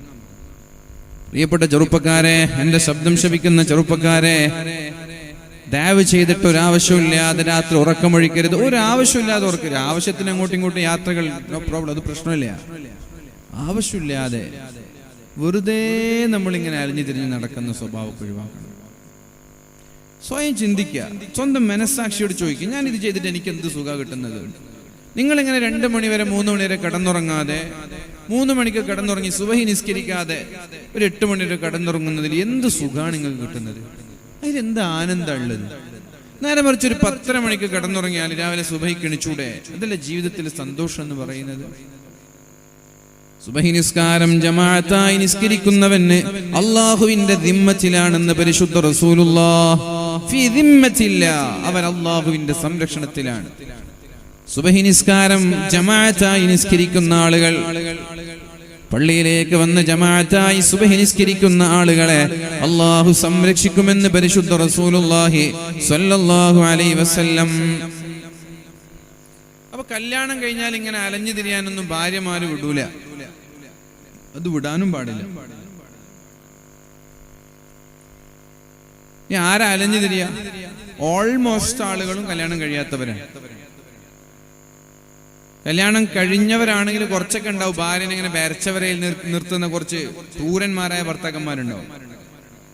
വരച്ചവരയിൽ ഭാര്യയെ നിർത്തും, അത് വലിയ ക്രെഡിറ്റ് ആയിട്ട് ചില ആളുകൾ കൊണ്ടുവരും. എന്നോട് ഭാര്യ ഒന്നും പറയൊന്നുമില്ല, ഞാനും ഭാര്യയും തമ്മിലൊരു പ്രശ്നമില്ല, എന്നോടൊരു വാക്കോട് ചോദിക്കൂല, ഞാൻ അവളെ വരച്ചവരയിൽ നിർത്തുന്നു. നിങ്ങളാണ് ലോകത്തെ ഏറ്റവും വലിയ തെമ്മാടി. ഭാര്യ വരച്ചവരയിൽ നിർത്തുന്നുണ്ട് എന്ന് ഏതെങ്കിലും ഒരു ഭർത്താവ് പറയുന്നുണ്ടെങ്കിൽ അയാളാണ് ലോകത്തെ ഏറ്റവും വലിയ തെമ്മാടി. ഒരാളും ഭാര്യ വരച്ചവരെ നിർത്താൻ പാടില്ല. നബി തങ്ങൾ അങ്ങനെ വരച്ചവരയിൽ നിർത്തിയിട്ടില്ല ഭാര്യയെ. ആരാ പറഞ്ഞു ഭാര്യ വരച്ചവരയിൽ നിർത്തണം? ഭാര്യയോട് അഡ്ജസ്റ്റ് ചെയ്യുമ്പോഴാണ് പിണക്കുണ്ടാവുക. ഭാര്യ എന്തെങ്കിലും ചോദിക്കുമ്പോൾ എനിക്ക് കഴിയില്ലാന്ന് പറഞ്ഞു ഭാര്യ ചൂടായി. അല്ലെങ്കിൽ വരച്ചവരെ നിർത്തുന്ന ഭാര്യ ചൂടാവൂല, ചൂടായി അപ്പ കിട്ടുമെന്ന് അറിയാം, ഉണ്ടാണ്ടിരിക്കും, നല്ല സുഖമായിരിക്കും, എന്ത് പണിയില്ല. ഭാര്യയോട് പറഞ്ഞൊക്കെ ഒരു അടിമയെ പോലെ ഭാര്യ പണിയെടുപ്പിക്കാം, ഒരു പ്രശ്നം ഉണ്ടാവില്ല വീട്ടിൽ. ഭാര്യ അടിമയാണ്, ഭാര്യയല്ല അടിമ. ആ പണിക്കൊരു ഭർത്താവ് നിൽക്കരുത്. ഭാര്യ അടിമല്ല, യുവർ പാർട്ട്ണർ, എൻ്റെ പാർട്ട്ണറാണ്. ബെറ്റർ ഹാഫ് എന്നാ പറയുമ്പോൾ നമ്മുടെ ഒരു പകുതിയാണ് ഭാര്യ. അടിപിടി ഉണ്ടെങ്കിൽ അവിടെ ഭാര്യയ്ക്ക് സ്വാതന്ത്ര്യം കൊടുക്കുന്നു എന്നാണ് അർത്ഥം. ഭാര്യ എന്നോടൊന്നും കേർത്ത് സംസാരിക്കുന്നില്ല എന്നൊരു ഭർത്താവ് പറയുന്നുണ്ടെങ്കിൽ അയാള് അറ്റാക്കിംഗ് മിഡ്ഫീൽഡർ ആണെന്നാണ് അർത്ഥം. അപ്പൊ അതുകൊണ്ട് പ്രിയപ്പെട്ട ചെറുപ്പക്കാരോട് വളരെ സ്നേഹത്തോടെ ഞാൻ പറയാണ്, ഒരാവശ്യവുമില്ലാതെ നമ്മുടെ ശരീരത്തോടുള്ള കടപ്പാട് വീട്ടാതെ നമ്മളിങ്ങനെ അലഞ്ഞു തിരിഞ്ഞ് നടക്കരുത്. നമ്മൾക്ക് നമ്മുടെ ശരീരത്തോട് ചില കടപ്പാടുണ്ട്. കണ്ണിനോടുണ്ട്, ചെവിയോടുണ്ട്, ഭാര്യമാരോടുണ്ട്, എല്ലാവരോടും കടപ്പാടുണ്ട്.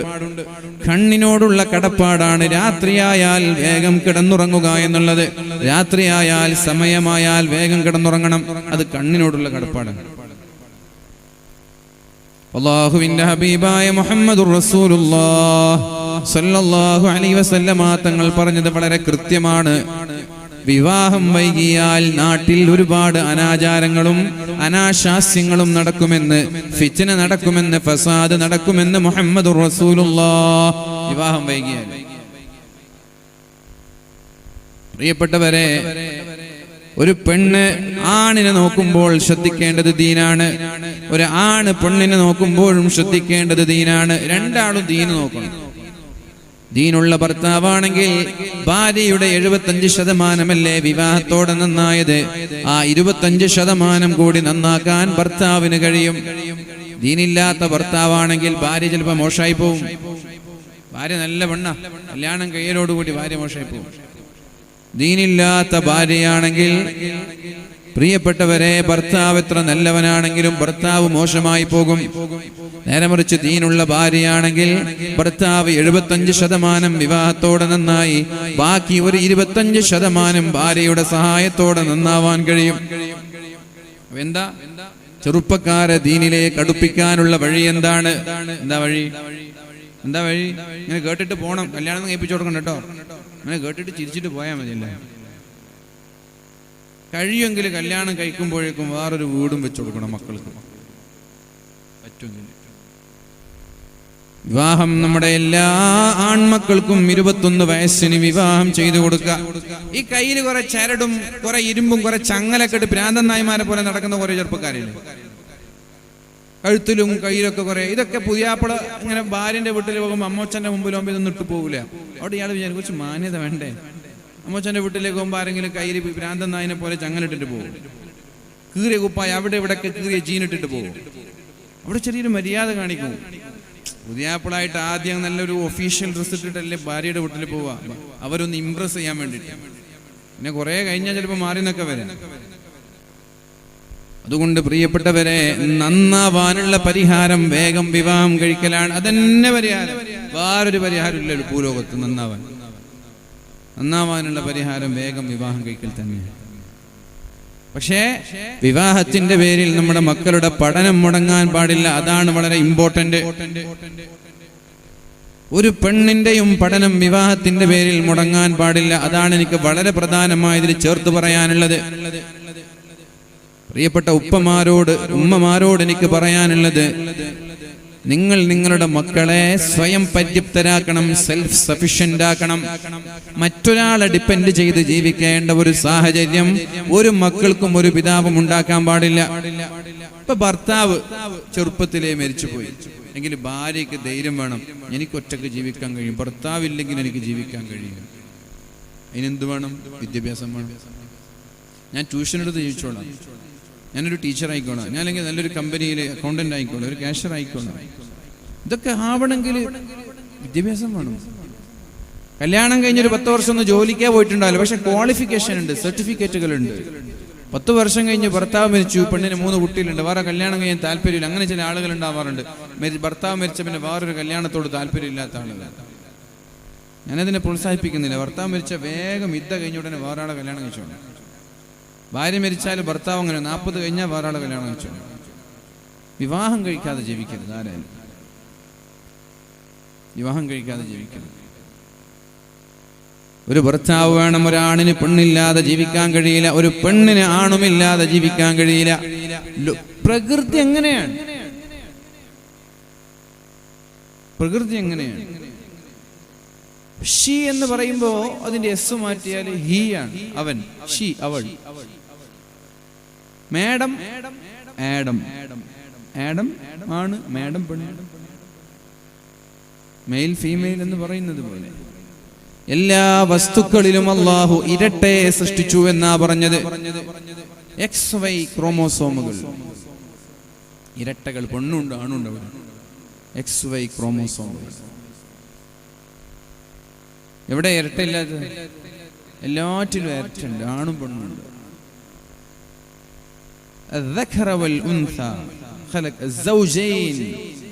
ഇരട്ടകളെ അള്ളാഹു സൃഷ്ടിച്ചു. അതിലൊന്ന് പെണ്ണാണ്, ഒന്ന് ആണാണ്. പ്രകൃതി എങ്ങനെയാണ് പ്രിയപ്പെട്ടവരെ? ആണില്ലാതെ ഒരു പെണ്ണിനും ജീവിക്കാൻ കഴിയില്ല, പെണ്ണില്ലാതെ ഒരു ആണിനും ജീവിക്കാൻ കഴിയില്ല.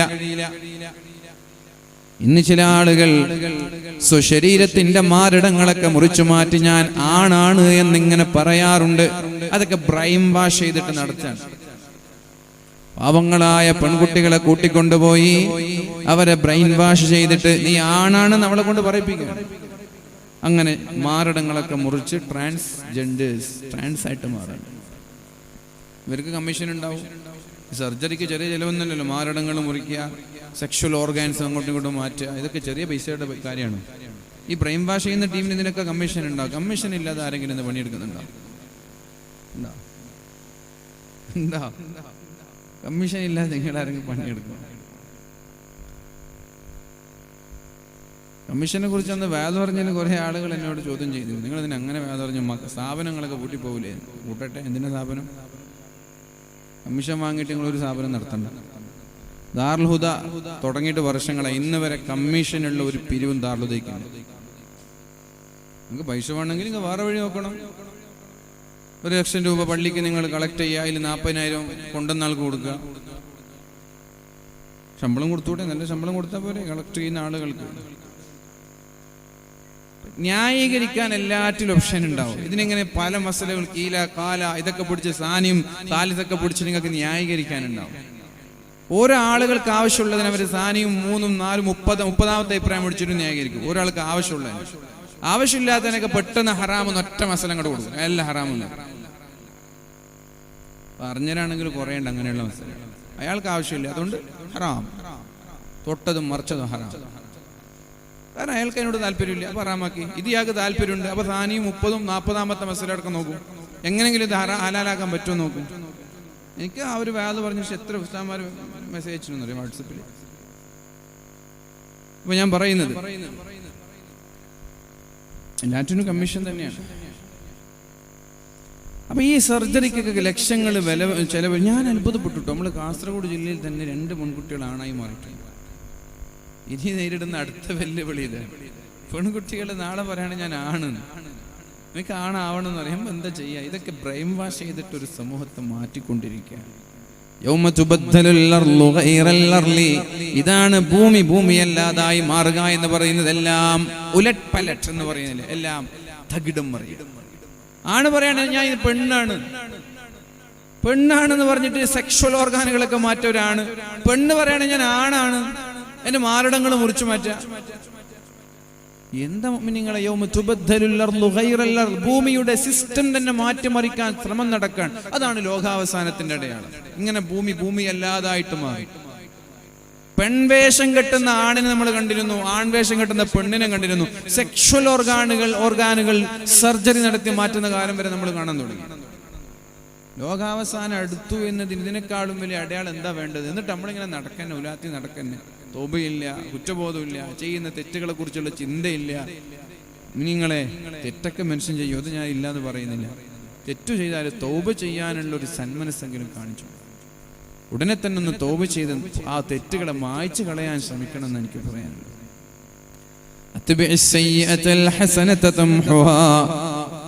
ഒരു തെറ്റു വന്നാൽ തെറ്റിന്റെ തൊട്ടുടനെ ഒരു നന്മ ചെയ്ത് തെറ്റിനെ മായ്ച്ചു കളയണമെന്ന് പരിശുദ്ധ റസൂലുള്ളാഹ്. തെറ്റ് ചെയ്താൽ പിന്നെ നിങ്ങൾ അവിടെ ഉദാസീനത കാണിക്കരുത്, അലസത കാണിക്കരുത്, മടി കാണിക്കരുത്. നിങ്ങൾ പെട്ടെന്ന് തന്നെ തൗബ ചെയ്ത് മടങ്ങണമെന്ന് അല്ലാഹുവിന്റെ ഹബീബായ മുഹമ്മദുർ റസൂലുള്ളാഹി. പ്രിയപ്പെട്ടവരെ, അപ്പൊ ഞാൻ പറഞ്ഞു വരുന്നത്, നമ്മുടെ മക്കൾ പഠിക്കണം, എല്ലാവരും പഠിക്കണം. പഠിക്കാത്ത ഒരാൾ പോലും നമ്മുടെ നാട്ടിലുണ്ടാവാൻ പാടില്ല. ഒരു സമൂഹത്തിന്റെ വളർച്ച എന്ന് പറയുന്നത് വിദ്യാഭ്യാസത്തിലൂടെയാണ്. ഇപ്പൊ കീഴൂർ, ഈ നിങ്ങൾക്ക് മറ്റുള്ള നാടുകളിൽ നിന്ന് ഇങ്ങനെ നെഞ്ചും വിരിച്ച് നടക്കണമെങ്കിൽ നിങ്ങളുടെ നാട്ടിൽ കുറെ വിദ്യാഭ്യാസമുള്ള ആളുകളുണ്ടാണ്. പൊളിറ്റിക്കൽ ലീഡേഴ്സ്, വലിയ അറിയപ്പെട്ട മേഖലയിലുള്ള പ്രൊഫഷണൽസ്, ഉദ്യോഗസ്ഥന്മാര്, IAS-കാര്, IPS-കാര്, ഹൈക്കോർട്ടിലും പിന്നെ സുപ്രീം കോർട്ടിലൊക്കെ ഉള്ള ജഡ്ജിമാര്, ഇങ്ങനെ വലിയ അറിയപ്പെട്ട തസ്തികയിലുള്ള ആളുകൾ ഒരു നാട്ടിലുണ്ടാകുമ്പോഴാണ് ആ നാടിന് നെഞ്ചും വിരിച്ച് നടക്കാൻ പറ്റുക. ഒന്നിനും കൊള്ളൂല. ഗൾഫിൽ കുറച്ച് ബക്കാലയും കുറച്ച് കഫ്റ്റീരിയ ഇട്ടിട്ട് ഇങ്ങനെ ജീവിച്ചു. ഈ കഫ്റ്റീരിയ ബക്കാലൊക്കെ 4 ഈടി വന്നാൽ തീരുന്നതേ ഉള്ളൂ. ഈ കഫ്റ്റീരിയം ബക്കാലൊക്കെ ഉണ്ടല്ലോ, നമ്മൾ ഗൾഫിൽ ഉണ്ടാക്കുന്ന പൈസയൊക്കെ 2 ഈടി വന്നാൽ തീരുന്ന പ്രശ്നമില്ല. നമുക്കൊന്നും ചെയ്യാൻ പറ്റൂല. അതുകൊണ്ടാണ് വിദ്യ അഭ്യസിക്കണം എന്ന് പറയുന്നത്. ഒരു കള്ളനും കൊണ്ടുപോകാൻ കഴിയില്ല, ഒരു ഈടിക്കും കൊണ്ടുപോകാൻ പറ്റാത്ത സമ്പാദ്യമാണ് വിദ്യാഭ്യാസം എന്നുള്ളത്. ഒരുത്തിൽ പരാജയപ്പെട്ട അടുത്തത് പിടിച്ചടക്കാൻ കഴിയും വിദ്യാഭ്യാസം ഉണ്ടെങ്കിൽ. സമ്പത്ത് അങ്ങനല്ല. ഹൈവേയുടെ വർക്ക് വന്നപ്പോ എത്ര ബിസിനസ്സുകളാണ് തകർന്നു പോയത്. ഒപ്പന മത്സരം ഉണ്ടോ ഉറൂസിന്? ഒപ്പന മത്സരം ഉണ്ടോ? നല്ല പ്രാക്ടീസ് എടുക്കുന്നുണ്ടല്ലോ അവിടെ മദ്രസയുടെ ഉള്ളിൽ.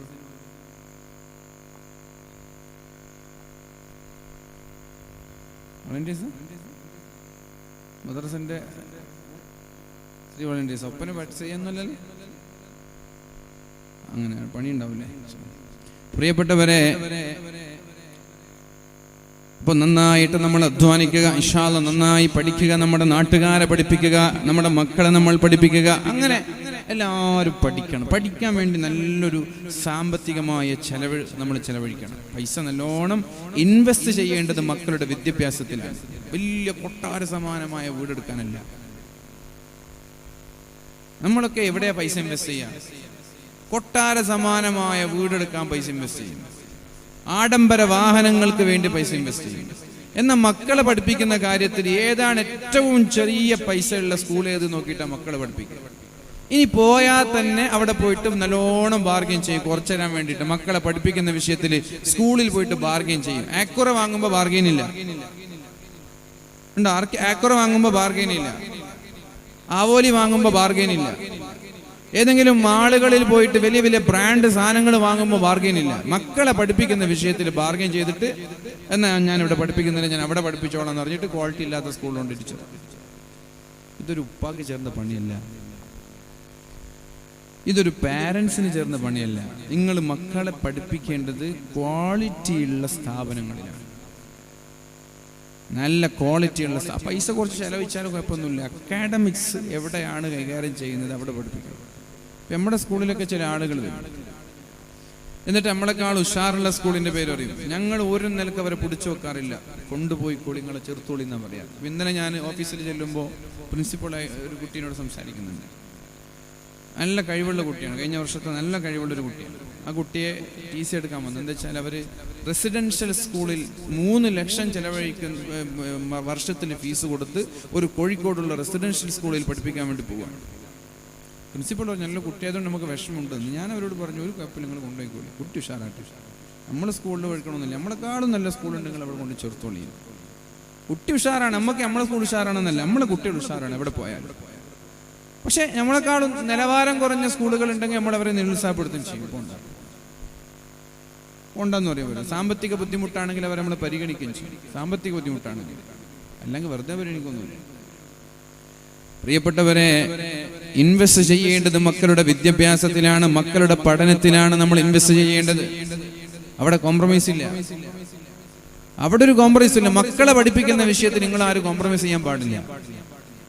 മരിച്ചു പോകുമ്പോൾ ആകെ ബാക്കി വെക്കുന്നത് മക്കളെയാണ്, വേറൊന്നും നമ്മളവിടെ ബാക്കി വെക്കുന്നില്ല. ആ മക്കള് മതമേഖലയിലും ഭൗതിക മേഖലയിലും തിളങ്ങി നിൽക്കുന്നവരാവണം. മദ്രസ പഠിപ്പിക്കണം +2 വരെ. SSLCയുടെ പേരിൽ മദ്രസ പഠനം മുടങ്ങാൻ പാടില്ല. അങ്ങനെ ചില ഉമ്മമാർക്കൊരു ധാരണയുണ്ട്. SSLC പഠിക്കുമ്പോൾ മദ്രസും കൂടി പഠിച്ചാൽ മാർക്ക് കിട്ടൂല. അതൊക്കെ നിങ്ങളുടെ ധാരണയാണ്. SSLC പഠിക്കുമ്പോൾ 100 ആളുകൾ പരീക്ഷ എഴുതിയാൽ 99 ആളുകളും പാസ്സാവാറുണ്ട്. SSLCയിൽ 1,00,000 ആളുകൾ പരീക്ഷ എഴുതിയാൽ ആകെ 2-3 ആളുകൾ SSLCയിൽ ഫെയിൽഡ് ആവുന്നുള്ളൂ. മദ്രസ അങ്ങനെയല്ല. 100 ആൾ എഴുതിയാൽ ചിലപ്പോൾ 80-75 ആൾ പാസ്സാവുന്നുള്ളൂ, ബാക്കിയുള്ള 25% ഫെയിലാണ്. എന്നിട്ട് ഇത്ര നല്ല സിലബസ് ഉള്ള ഇത്ര കാര്യക്ഷമമായി മക്കളെ പഠിപ്പിക്കുന്ന മദ്രസയിൽ നിന്ന് ആര് പരീക്ഷ എഴുതിയാലും പാസ്സാകുന്ന സ്കൂളിലേക്ക് ഈ മദ്രസ ഒഴിവാക്കിയിട്ട് കൊണ്ടുപോകും.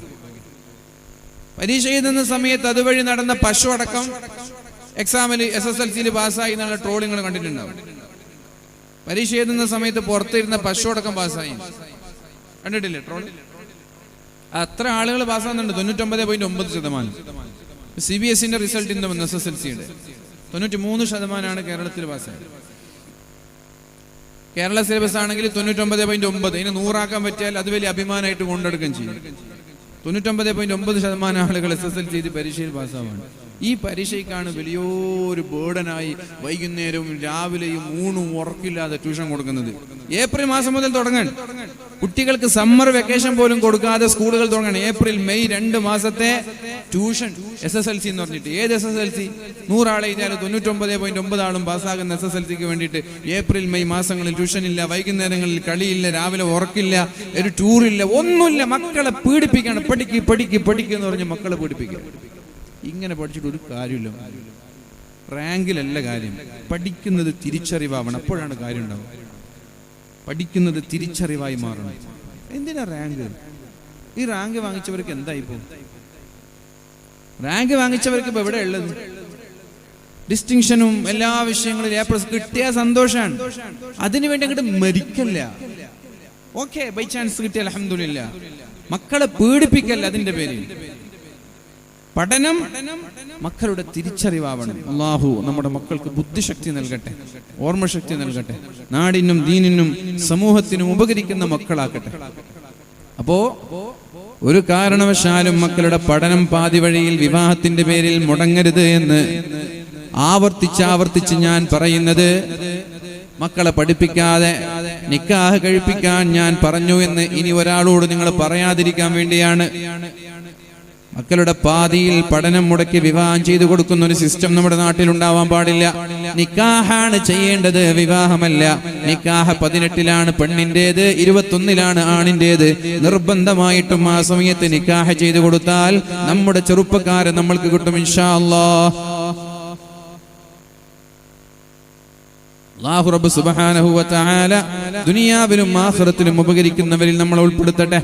സ്ത്രീകളുടെ ഭാഗത്തേക്ക് ബക്കറ്റ് വരുമ്പോ വളരെ നല്ല രീതിയിൽ എല്ലാവരും സഹകരിക്കുക. വേറെ കളക്ഷൻ ഒന്നും ഇല്ലല്ലോ.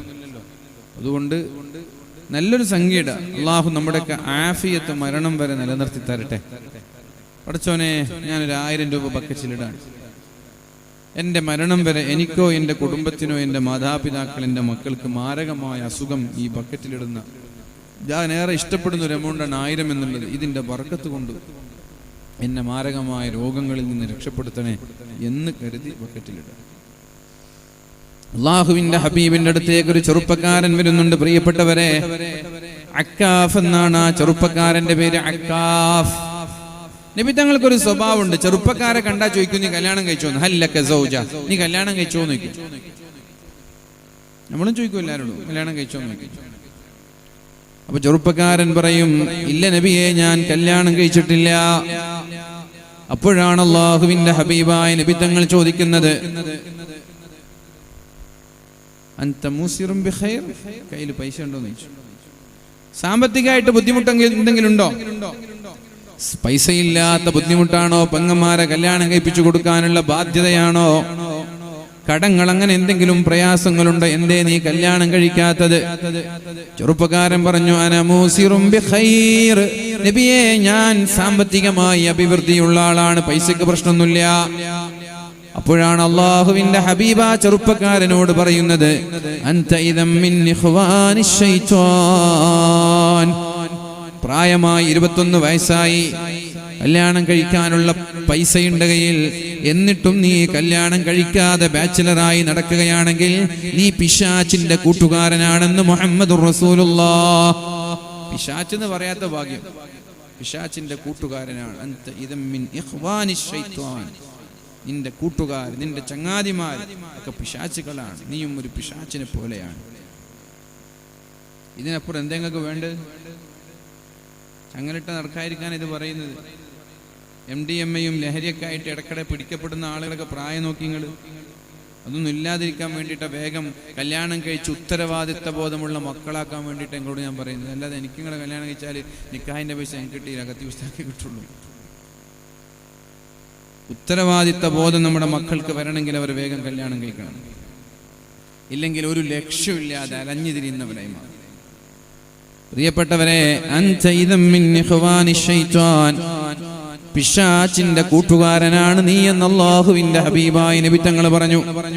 എന്നിട്ട് അക്കാഫ് എന്നവരോട് നബി തങ്ങൾ പറയുകയാണ്, ശിറാറുക്കും ഉസ്സാബുക്കും, നിങ്ങളിൽ ഏറ്റവും വലിയ തെമ്മാടികൾ കല്യാണം കഴിക്കാത്ത ബാച്ചിലേഴ്സ് ആണ്.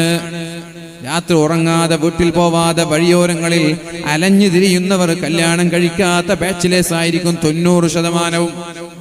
അല്ലേ? അങ്ങനല്ലേ? 90% അങ്ങനെ ആയിരിക്കും. ഒരു 10% കല്യാണം കഴിച്ചാലുണ്ടാവും. 90% കല്യാണം കഴിക്കാത്ത ബാച്ചിലേഴ്സ് ആയിരിക്കും രാത്രി ഉറങ്ങാതെ കുറുക്കന്മാരെ പോലെ ഓരിട്ടടക്കുന്നത്. അല്ലേ? നിങ്ങൾ രാത്രി ഉറങ്ങാതെ പുറത്തു വരിക്കലുണ്ടോ? നിങ്ങൾ കല്യാണം കഴിച്ചുകൊണ്ടാണ്. നിങ്ങളോട് ചോദിക്കാനും പറയാനും വീട്ടിലൊരാളുണ്ട്, ഇവരോട് ചോദിക്കാനും പറയാനും ആരുമില്ല.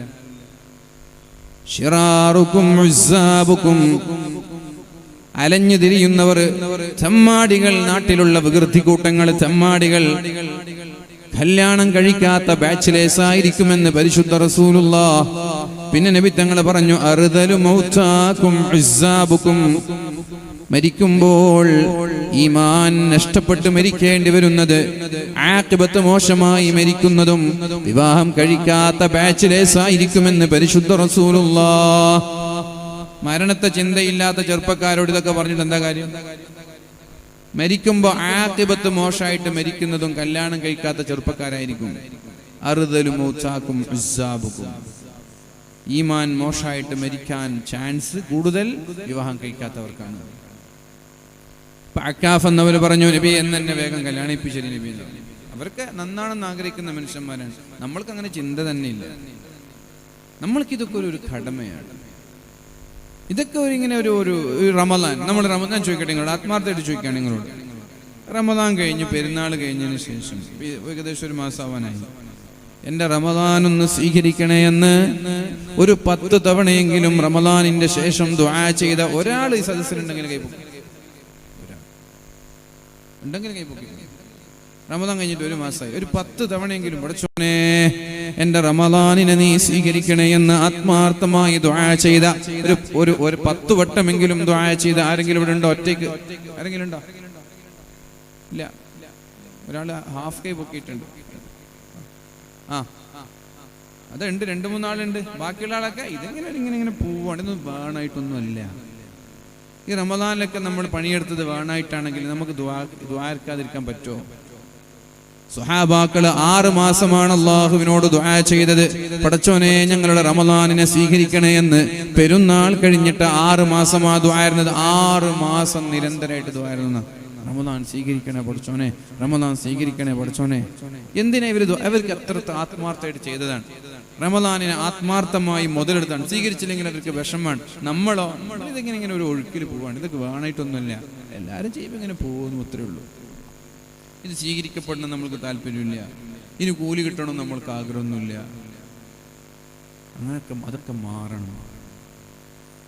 അതൊക്കെ മാറണം. ആത്മാർത്ഥമായി ദുആ ചെയ്യണം. പടച്ചോനെ എന്റെ റമദാൻ സ്വീകരിക്കണേ. പള്ളിയുടെ മിമ്പറിൽ വെച്ചിട്ട് റബ്ബനാ തഖബ്ബൽ മിന്നാ സ്വലാതനാ വസിയാമനാ എന്നൊക്കെ റമദാനിനെ ദുആയിരുന്നാല് നാട്ടുകാർ ചോദിക്കും, പടച്ചോൻ ഉസ്താദ് നിങ്ങൾക്ക് റമദാൻ മാറിയത് അറിഞ്ഞിട്ടില്ലേ എന്ന് ചോദിക്കും. റമദാൻ മാറിയത് അറിഞ്ഞിട്ടില്ലേന്ന് ചോദിക്കും. അങ്ങനെയെല്ലാം നിങ്ങൾ ആളുകളൊക്കെ ഒരുമിച്ച് കൂടുന്ന സദസ്സിൽ വെച്ച് കഴിഞ്ഞു പോയ റമദാൻ സ്വീകരിക്കാൻ വേണ്ടി പടച്ചോനോട് ദ്വാരക്കാണ്. 6 മാസം സഹാബാക്കൾ ദ്വാരന്നിട്ടുണ്ട്. ഈമാൻ സലാമത്തായി മരിക്കണമെന്ന് ആഗ്രഹിക്കുന്ന ചെറുപ്പക്കാരെ, അതാണ് ഇതൊന്നും ആഗ്രഹമില്ല. പിന്നെ ഈ വേളൊക്കെ എങ്ങനെ ഉപകരിക്കും? അതാ ഞാൻ പലപ്പോഴും ചിന്തിക്കുന്നത് അതാണ്. എല്ലാരെ കുറിച്ച് ഞാൻ അങ്ങനെയൊന്നും പറയില്ല. നല്ലൊരു ശതമാനം ആളുകളൊക്കെ മാഷാ അല്ലാഹ് ദീനിനോട് നല്ല താല്പര്യമുള്ള ആളുകളുണ്ട്. എന്നാൽ ഒരു ശതമാനം ആളുകൾക്ക് അത് ഇതിനോടൊന്നും ഒരു താല്പര്യം തന്നെ ഇല്ല. ഇവരിപ്പോൾ ഇവിടെ എവിടെയെങ്കിലും ഇരുന്നിട്ട് ഇങ്ങനെ കേൾക്കുന്നുണ്ടെങ്കിൽ അവർക്കൊക്കെ ഒരു പുച്ഛായിരിക്കും ഇതിനോട്, ഒരു പുച്ഛം, ഒരു നെവർ മൈൻഡ്. അതൊക്കെ മാറ്റിയെടുക്കണമെങ്കിൽ അവരെ കയ്യിൽ കിട്ടണം. അല്ലെങ്കിൽ സദസ്സിൽ വന്നിട്ട് ഒരു 10 വേദന ഇരിക്കണം എങ്കിലും മാറും. സദസ്സിൽ വന്നിട്ടിരിക്കാതെ നമ്മൾ എവിടെന്നെങ്കിലും വാല് കേട്ടാൽ അത് ഇൻഫ്ലുവൻസ് ചെയ്യില്ല. അതുകൊണ്ട് തഅ്സീർ ഉണ്ടാവില്ല, സ്വാധീനിക്കൂല, ഹൃദയത്തെ അത് ഇൻഫ്ലുവൻസ് ചെയ്യൂല. സ്വാധീനിക്കണമെങ്കിൽ സദസ്സിൽ തന്നെ ഇരിക്കണം. അതുകൊണ്ടാണ് സദസ്സിലിരിക്കുന്ന ആളുകൾക്ക് അല്ലാഹു പുറത്തു കൊടുക്കുമെന്ന് പറഞ്ഞത്. ലാ യഷ്ഖാ ജലീസുഹും എന്നാ പറഞ്ഞത്. ജലീസ്, സദസ്സിലിരിക്കുന്നവർ, അവിടെ ഇരിക്കുന്നവർ പരാജയപ്പെടൂല. നബി തങ്ങൾക്കറിയാം അവിടെ ഒരു 10 സദസ്സിലിരുന്നവർ നന്നാവും, ഇരിക്കൂല. അതുകൊണ്ട് നമ്മൾ നന്നാവുന്നില്ല. ഞാനൊക്കെ വലിയ നല്ല ആളായതുകൊണ്ടൊന്നും പറയല്ല. ഞാൻ ഇവിടെ ഒരു ഡ്യൂട്ടി, ഇങ്ങനത്തെ ഒരു ഡ്യൂട്ടി ആയതുകൊണ്ട് ഞാനിങ്ങനെ സംസാരിക്കുകയാണ്. ഞാനൊക്കെ നിങ്ങളെപ്പോലെ തന്നെയെന്ന് വിചാരിച്ചാൽ മതി. അതുകൊണ്ട് പ്രിയപ്പെട്ടവരെ, അക്കാഫ് എന്നവരോട് അള്ളാഹുവിന്റെ ഹബീബ് ഇതൊക്കെ പറഞ്ഞപ്പോ, നബിയെ എന്നൊന്ന് കല്യാണം കഴിപ്പിച്ചു തരൂ എന്നാണ് അള്ളാഹിന്റെ ഹബീബിനോട് പറഞ്ഞത്. എന്നൊന്ന് കല്യാണം കഴിപ്പിച്ചു തരൂ നബിയേ എന്ന് പറഞ്ഞു. അങ്ങനെ നബി തങ്ങൾ ആ സദസ്സിൽ വെച്ച് കല്യാണം കഴിപ്പിച്ചു കൊടുത്തു. അക്കാഫ് എന്നവർ. അല്ലാഹുവിന്റെ ദീനിനോട് നമ്മുടെ മക്കൾക്ക് അടുപ്പം വേണം. ആരും വഴിതെറ്റി പോവാൻ പാടില്ല. പ്രിയപ്പെട്ടവരെ, നമ്മൾ ഈ വാദങ്ങളിലൊക്കെ ഏതെങ്കിലും ആളുകളെ കുറ്റപ്പെടുത്തുന്നുവെങ്കിൽ അത് അവരോടുള്ള വിരോധം കൊണ്ടല്ല, അവരോടുള്ള സ്നേഹം കൊണ്ടാണ്. നമ്മളെ ഉപദേശിക്കണം. എല്ലാവരും പരസ്പരം ഉപദേശിച്ച് ജീവിക്കണം. നമ്മളാരും നല്ലവരല്ല, ആരും മലക്കുകളുമല്ല. എല്ലാവരും പരസ്പരം ഉപദേശിച്ച് ജീവിക്കണം. നമ്മുടെ ഭാഗത്ത് തെറ്റുവരുമ്പോൾ നമ്മളെ ഉപദേശിക്കണം. അതേപോലെ നിങ്ങൾ ഉപദേശിക്കാൻ അർഹനായത് കൊണ്ടുമല്ല ഞാൻ പറയുന്നത്. ഇന്ന് വാദ് ഞാനാണ്, നാളെ വേറെ ആൾ ഇവിടെ വന്ന് വാദ് പറയും. അതുകൊണ്ട് എൻ്റെ പ്രിയപ്പെട്ട സഹോദരങ്ങളോട്, സഹോദരിമാരോട് ആരോടും വിരോധമുള്ളത് കൊണ്ടോ, ചൊടിയുള്ളത് കൊണ്ടോ, പകയുള്ളത് കൊണ്ടോ, വൈരാഗ്യമുള്ളത് കൊണ്ടോ, വിരോധമുള്ളത് കൊണ്ടോ അല്ല. അള്ളാഹുവിന്റെ ഹബീബായ നബി തങ്ങൾക്കൊരു കുട്ടി ഇസ്ലാമിലേക്ക് കടന്നു വന്നപ്പോ നബി തങ്ങൾക്ക് വല്ലാത്ത സന്തോഷമുണ്ടായി. അപ്പൊ നബി തങ്ങൾ പറഞ്ഞ വാക്കിതാണ്, അൽഹംദുലില്ലാഹില്ലദീ അൻഖദഹു ബി മിനന്നാർ. അടച്ചോനെ, ഈ കുട്ടിയെ നരകത്തിൽ നിന്ന് രക്ഷപ്പെടുത്താൻ എനിക്ക് കഴിഞ്ഞല്ലോ, അൽഹംദുലില്ലാ. മുസ്ലിമായതിന്റെ, ഇസ്ലാമിലേക്ക് ഒരാളെ കിട്ടിയ സന്തോഷമല്ല. ഇസ്ലാമിലേക്ക് ഒരു മെമ്പർഷിപ്പ് കിട്ടിയാൽ ഒരാളും കൂടി കൂടിയല്ലോ, നമ്മുടെ പാർട്ടിക്ക് ഒരാളും കൂടി കൂടിയല്ലോ. മെമ്പർഷിപ്പ് കിട്ടുമ്പോൾ നമുക്ക് എന്താ സന്തോഷം? നമ്മുടെ പാർട്ടിയിൽ ഒരാൾ കൂടിയല്ലോ, ആ സന്തോഷമല്ല. ഞാൻ കാരണം ഒരാളെ നരകത്തിൽ നിന്ന് രക്ഷപ്പെടുത്താൻ എനിക്ക് കഴിഞ്ഞല്ലോ.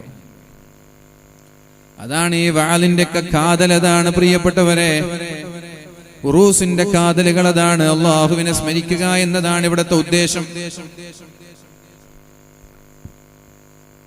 അല്ലാഹുവിനെ സ്മരിക്കുക എന്നതാണ് ഈ വാളുകൾ കൊണ്ട്, ഉറൂസുകൾ കൊണ്ട് സംഘാടകർ ഉദ്ദേശിക്കുന്നത്. അതല്ലാതെ ചന്തകളിൽ പോയി, അങ്ങാടികളിൽ പോയി കടല തിന്നലല്ല, ഐസ് തിന്നലല്ല, ടോയ്സ് വാങ്ങിക്കൊടുക്കലല്ല, പട്ടം പറത്തലല്ല, ആംബ്ലേറ്റ് അടിക്കലല്ല, ചായ കുടിക്കലല്ല. ഈ 5-6 ദിവസം നീണ്ടു നിൽക്കുന്ന വാള് കൊണ്ട് പഴയ കാലം മുതൽ ഇന്നേ വരെ ഉദ്ദേശിക്കുന്നത് നമ്മുടെ തുരുമ്പ് പിടിച്ചുപോയ ഹൃദയങ്ങളെ ശുദ്ധീകരിക്കുക എന്നുള്ളതാണ്. ഇത് പറയുമ്പോൾ നമ്മളും ശുദ്ധിയാവും, പറയുന്നത് നമ്മളും ശുദ്ധിയാവും. ഇത് കുറെ പറയുമ്പോൾ ഒരു മനുഷ്യന്റെ ഹൃദയം ഇരുമ്പുകൾ തുരുമ്പ് പിടിക്കുന്നത് പോലെ തുരുമ്പ് പിടിക്കുമെന്ന് അല്ലാഹുവിന്റെ ഹബീബായ നബി തങ്ങൾ പറഞ്ഞിട്ടുണ്ട്. ഇരുമ്പ്, വെള്ളം ഇരുമ്പിലേക്ക് കൊണ്ട ഓൺ ദി സ്പോട്ട് ഇരുമ്പ് തുരുമ്പ് പിടിക്കുക. ടാറ്റ മാത്രമാണ് ഇപ്പൊ തുരുമ്പ് പിടിക്കാത്ത ഒരു കമ്പി, ഒരു ഇരുമ്പുള്ളത്, ടാറ്റ അല്ലേ. ഒറിജിനൽ സ്റ്റീലായിട്ട് പറയുന്നത് ടാറ്റ മാത്രം, ബാക്കി എല്ലാം വെള്ളം കൂട്ടിയാൽ തുരുമ്പ് പിടിക്കും. അപ്പൊ ടാറ്റാന്റെ ഹൃദയമായിട്ട് നമ്മുടെ ഹൃദയം മാറണം, തുരുമ്പ് പിടിക്കാത്ത ഹൃദയമായിട്ട് മാറണം. അത് നടക്കൂല, തുരുമ്പ് പിടിക്കും. ദീനിൽ നിന്നും വാലിൽ നിന്നും ദിക്റിൽ നിന്നൊക്കെ അകലുമ്പോൾ തുരുമ്പ് പിടിക്കും, ഓട്ടോമാറ്റിക് തുരുമ്പ് പിടിക്കും. ആ തുരുമ്പ് പിടിച്ച ഹൃദയങ്ങളെ എങ്ങനെയാണ് ശുദ്ധീകരിക്കുക എന്ന് ചോദിച്ചാൽ ദിക്റുല്ലാഹ്, അല്ലാഹുവിനെ സ്മരിക്കൽ തന്നെയാണ്. ഇതുപോലെയുള്ള വാലിന്റെ സദസ്സ് തന്നെയാണ്, ഇൽമിന്റെ മജ്ലിസ് തന്നെയാണ് തുരുമ്പ് പിടിച്ച ഹൃദയങ്ങളെ ശുദ്ധീകരിക്കാനുള്ള വഴി. ഖുർആനാണ്.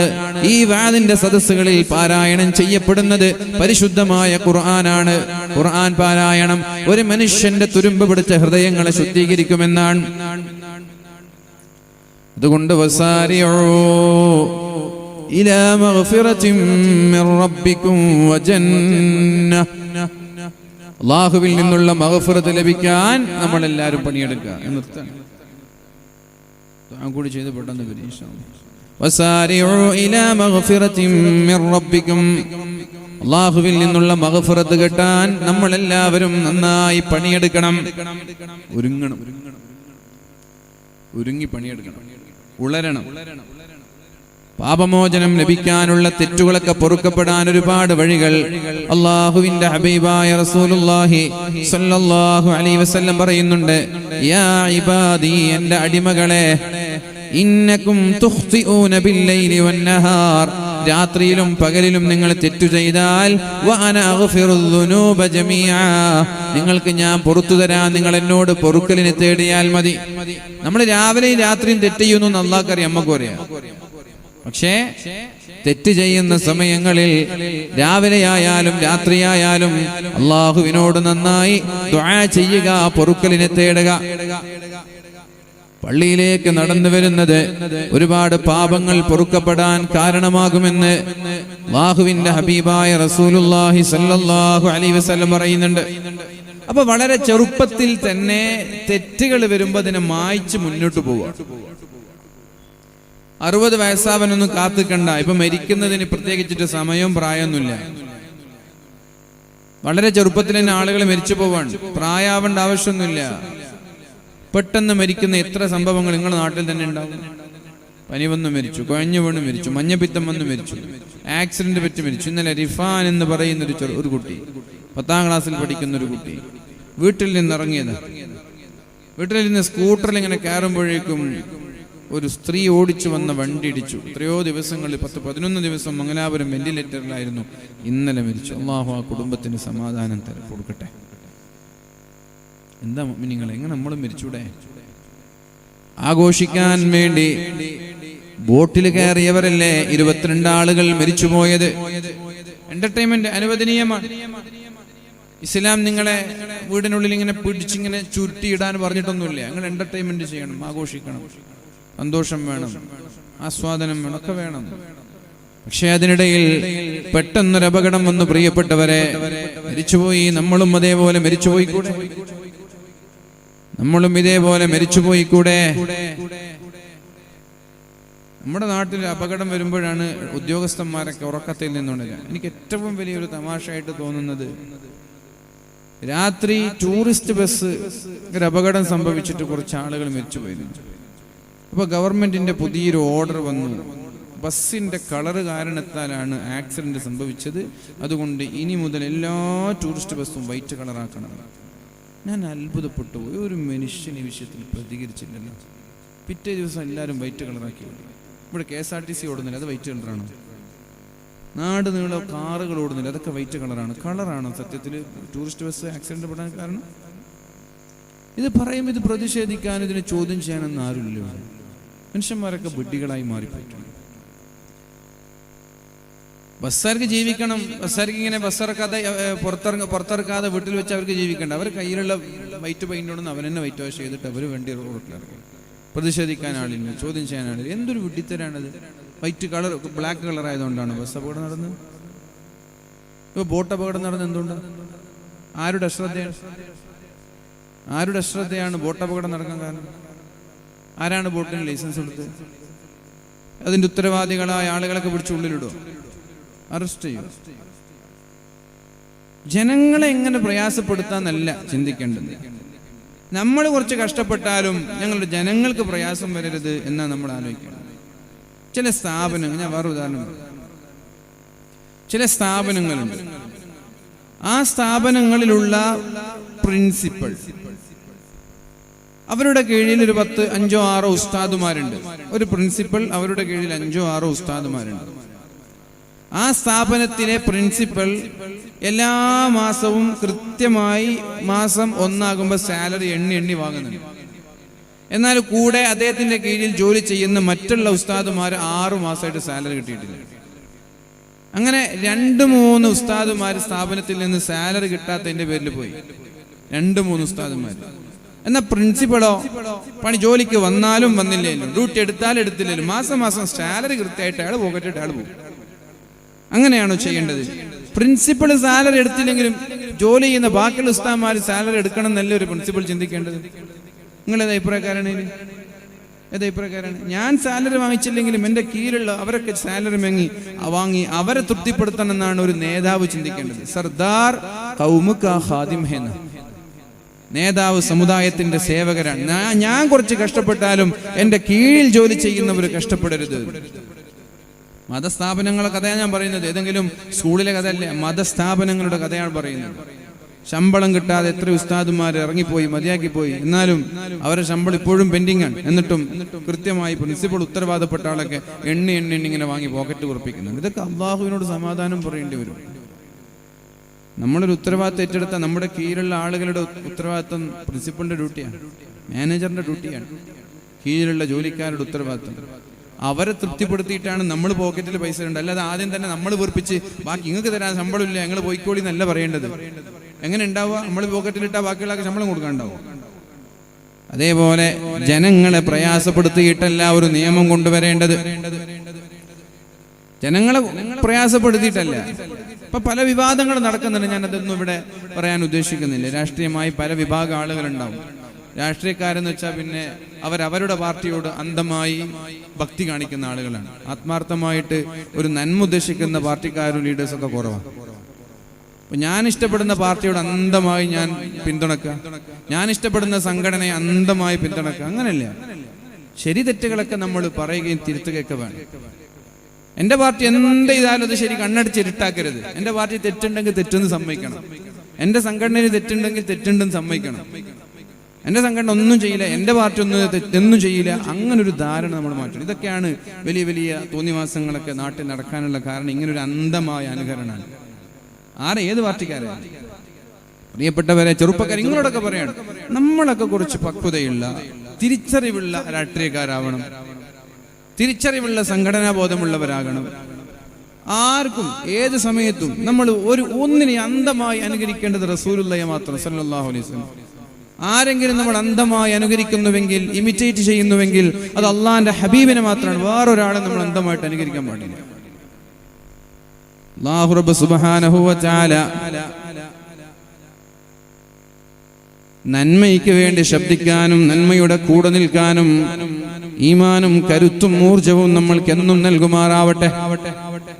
പ്രിയപ്പെട്ട ചെറുപ്പക്കാരെ, അല്ലാഹുവിന്റെ ഹബീബ് സല്ലല്ലാഹു അലൈഹി വസല്ലം പറയാണ്, തെറ്റുകൾ വന്നു പോയാൽ നിങ്ങൾ പള്ളിയിലേക്ക് കൃത്യമായി നടന്നു വരുമ്പോ നിങ്ങളുടെ തെറ്റുകളൊക്കെ അല്ലാഹു പുറത്തു തരുമെന്ന്. ഒരാൾ വീട്ടിൽ വെച്ച് വുളൂ ചെയ്തു, എന്നിട്ട് പള്ളിയിലേക്ക് നടന്നു വന്നു, നിസ്കാരം കഴിഞ്ഞ് തിരിച്ചുപോയി. 5 നേരം അങ്ങനെ പള്ളിക്ക് വരുന്നൊരു മനുഷ്യന് ഒരു തെറ്റുപോലും ബാക്കിയുണ്ടാവില്ല. നമ്മളൊക്കെ പേടിച്ച് കിടക്കാണല്ലോ, എല്ലാവരും പേടിച്ച് ജീവിക്കുകയാണ്. ഇനി ഒരിക്കലും ഞാൻ രക്ഷപ്പെടൂല, ഞാൻ ചെയ്യാത്ത തെറ്റില്ല. അങ്ങനെ നിങ്ങൾ ചിന്തിക്കരുത് എന്നാണ് അള്ളാഹിന്റെ ഹബീബ് ഖുർആനിലൂടെ അള്ളാഹുവും പഠിപ്പിക്കുന്നത്. യാ അയ്യുഹല്ലദീന ഇബാദിയല്ലദീന അസ്റഫു അലാ അൻഫുസിഹിം ലാ തഖ്നതു മിർ റഹ്മത്തില്ലാഹ്. നിങ്ങൾക്ക് അള്ളാഹുവിന്റെ കാരുണ്യത്തിൽ നിന്ന് പ്രതീക്ഷ നഷ്ടപ്പെടാൻ പാടില്ല. ഞാൻ ഒരുപാട് തെറ്റ് ചെയ്തല്ലോ, ഇനി മേലാൽ ഞാൻ നന്നാവൂല എന്ന ചിന്ത പാടില്ല. നിങ്ങൾ നാളെ മുതൽ 5 നേരം നിസ്കരിക്കാൻ പള്ളിക്ക് വരാൻ തയ്യാറാണോ? 1 മാസം കൊണ്ട് നിങ്ങളുടെ എല്ലാ തെറ്റും അല്ലാഹു പുറത്തു. 5 നേരം പള്ളിക്ക് വരണം, ജമാഅത്ത് നിസ്കരിക്കണം. യാ ഇബാദിയല്ലദീന അസ്റഫു, എന്റെ പ്രിയപ്പെട്ട ചെറുപ്പക്കാരെ, നിങ്ങളിതൊക്കെ ചെവി തുറന്ന് കേൾക്കുന്നു. കുറ്റബോധം എല്ലാവർക്കും ഉണ്ടാവും, പക്ഷെ ഞാൻ രക്ഷപ്പെടൂല എന്നുള്ള ചിന്ത ഉണ്ടാവാൻ പാടില്ല. എന്നല്ലാഹു തിരിഞ്ഞു നോക്കൂല, എന്നല്ലാഹുവിനെ രക്ഷപ്പെടുത്തൂല എന്നൊരു ചിന്ത ഒരു മനുഷ്യനുണ്ടാവരുത്. ഉണ്ടായാൽ അത് പിശാചിന്റെ പ്രവർത്തനാണ് എന്ന് നമ്മൾ മനസ്സിലാക്കണം. 5 നേരം പള്ളിയിലേക്ക് സുബഹി മുതൽ ഇശാ വരെ പള്ളിയിലേക്ക് നടന്നു വന്ന് തിരിച്ചു പോകാൻ നിങ്ങൾ തയ്യാറായാൽ കഴിഞ്ഞ കാലങ്ങളിൽ നിങ്ങൾ ചെയ്ത എല്ലാ പ്രവർത്തനവും എല്ലാ തെറ്റുകളും അല്ലാഹു പുറത്തു തരുമെന്ന് പരിശുദ്ധ റസൂലുള്ളാഹി സ്വല്ലല്ലാഹു അലൈഹി വസല്ലം. വേറെയും ഒരുപാട് വഴികളുണ്ട്. ഭക്ഷണം കഴിച്ചു കഴിഞ്ഞാൽ അള്ളാഹുവിന് നന്ദി കാണിച്ചാൽ അള്ളാഹു നിങ്ങളുടെ കഴിഞ്ഞുപോയ എല്ലാ തെറ്റും പുറത്തരും. ഭക്ഷണം കഴിച്ചാൽ നന്ദി കാണിക്കുക. അൽഹംദുലില്ലാഹില്ലദീ അത്അമനി ഹാദാ അത്അാമ വറസഖനീഹി മിൻ ഗൈരി ഹൗലിൻ മിന്നി വലാ ഖുവ. ഈ ദിക്ർ ഒരാൾ ഭക്ഷണം കഴിച്ചു ചൊല്ലിയാൽ അയാളുടെ കഴിഞ്ഞുപോയ എല്ലാ പാപങ്ങളും അള്ളാഹു പുറത്തു കൊടുക്കുമെന്ന് പരിശുദ്ധ റസൂലുള്ളാഹ്. ഭക്ഷണം കിട്ടിയതിന് അള്ളാഹുവിനോട് നന്ദി കാണിക്കലാണത്. അങ്ങനെ നന്ദി കാണിച്ചാൽ അള്ളാഹു തആല നമ്മുടെ കഴിഞ്ഞുപോയ എല്ലാ തെറ്റുകളും പുറത്തു തരുമെന്നാണ്. കുപ്പായിടൂല്ലേ? രാവിലെ എണീച്ചിട്ട് കുപ്പായം ധരിക്കൂലേ? അൽഹംദുലില്ലാഹില്ലദീ കസാനി ഹാദാ ثൗബ വറസഖനീഹി മിൻ ഗൈരി ഹൗലിൻ മിന്നി വലാ ഖുവ. പടച്ചോനെ, ഈ ഒരു കുപ്പായം ധരിക്കാൻ എനിക്ക് നീ സൗകര്യം തന്നുവല്ലോ. അൽഹംദുലില്ലാ, നിനക്ക് ഞാൻ സർവസ്തുതിയും നൽകുകയാണല്ലോ എന്നൊരാൾ പറഞ്ഞാൽ ഗുഫിറ ലഹു മാ തഖദ്ദമ മിൻ ദംബിഹി, അയാളുടെ കഴിഞ്ഞുപോയ എല്ലാ പാപങ്ങളും അല്ലാഹു പുറത്തു കൊടുക്കുമെന്ന് പരിശുദ്ധ റസൂലുള്ളാഹി. എത്ര സുഖം! ഇതൊക്കെ ചെയ്താൽ ഒരു തെറ്റെങ്കിലും മരിക്കുമ്പോൾ ബാക്കിയുണ്ടാവും. 5 നേരം പള്ളിക്ക് പോയി നടന്നു തിരിച്ചുപോയി, എല്ലാ തെറ്റും പുറത്തു കൊടുക്കുന്നു. ഭക്ഷണം കഴിച്ചതിന് ശേഷം അൽഹംദുലില്ലാഹില്ലദീ അത്അമനി ഹാദാ അത്അാമ വറസഖനീഹി മിൻ ഗൈരി ഹൗലിൻ മിന്നി വലാ ഖുവ. ഇത് സ്ഥിരമായിട്ട് പറഞ്ഞാൽ എല്ലാ പാപവും അല്ലാഹു പുറത്തു കൊടുക്കുന്നു. നന്ദി കാണിക്കാൻ പഠിച്ചവനോട്. അല്ലാഹുവിനെ ചോദ്യം ചെയ്യരുത്, വെല്ലുവിളിക്കരുത്, നിഷേധിക്കരുത്. വസ്ത്രം ധരിച്ചാൽ അൽഹംദുലില്ലാഹില്ലദീ കസാനി ഹാദ തൗബ വറസഖനീഹി മിൻ ഗൈരി ഹൗലിൻ മിന്നി വലാ ഖുവ. ഇത് പറഞ്ഞാൽ അല്ലാഹു എല്ലാ പാപങ്ങളും പുറത്തു കൊടുക്കുന്നു. അതുകൊണ്ട് പ്രിയപ്പെട്ടവരെ, എല്ലാ സ്ഥലങ്ങളിലും സൗമ്യ സ്വഭാവക്കാരായി മാറണം. നമ്മള് അറ്റാക്ക് ചെയ്യുന്ന ആളുകളാവരുത്. കോപം കൊണ്ടും ദേഷ്യം കൊണ്ടും എടുത്തു ചാടുന്ന സ്വഭാവക്കാരായി മാറരുത്. ചെറുപ്പക്കാരോട് പറയാണ്, ഒരു ആക്സിഡന്റ് തട്ടിയാല് നിങ്ങൾ മസിലും പിടിച്ചിങ്ങനെ കൈയൊക്കെ ചുരുട്ടി മുട്ടിയാളോട് തട്ടിയാളോട് സംസാരിക്കാനോ ദേഷ്യപ്പെടാനോ വരരുത്. ആരും മനഃപൂർവ്വം ഒരു വണ്ടി ഇടിക്കൂല. അത് മനസ്സിലാക്കാനുള്ള പക്വത കാണിക്കുക. മനഃപൂർവ്വം ഒരാളും വന്നിട്ട് വണ്ടി ഇടിക്കൂല. എൻ്റെ വണ്ടി എത്ര അടിച്ചത്, ഒരു വാദനൊക്കെ പോയാൽ വണ്ടി അടിച്ചാൽ നിങ്ങൾ തരുന്ന പൈസനേക്കാളും കൂടുതൽ വണ്ടി ശരിയാക്കാൻ വേണം. മനസ്സിലായി? ചില ആളുകളൊക്കെ തരുന്ന പൈസ കൊണ്ട് അന്ന് വണ്ടി കടിച്ച ക്യാമറൻ്റെ പൈസ എടുക്കാൻ പോലും 10-15 ക്യാമറ വന്നിട്ടുണ്ട്. 1500 രൂപയാണ് ഒരു ക്യാമറക്ക്. എങ്ങനെ ഈ ക്യാമറ വരുന്നതെന്നറിയോ? സംഘാടകർ ഒരു ഉസ്താദ് 8 മണിക്ക് വാൻ തുടങ്ങും, 8 മണിക്ക് വൃത്തി എത്തണമെന്ന് അറിയും.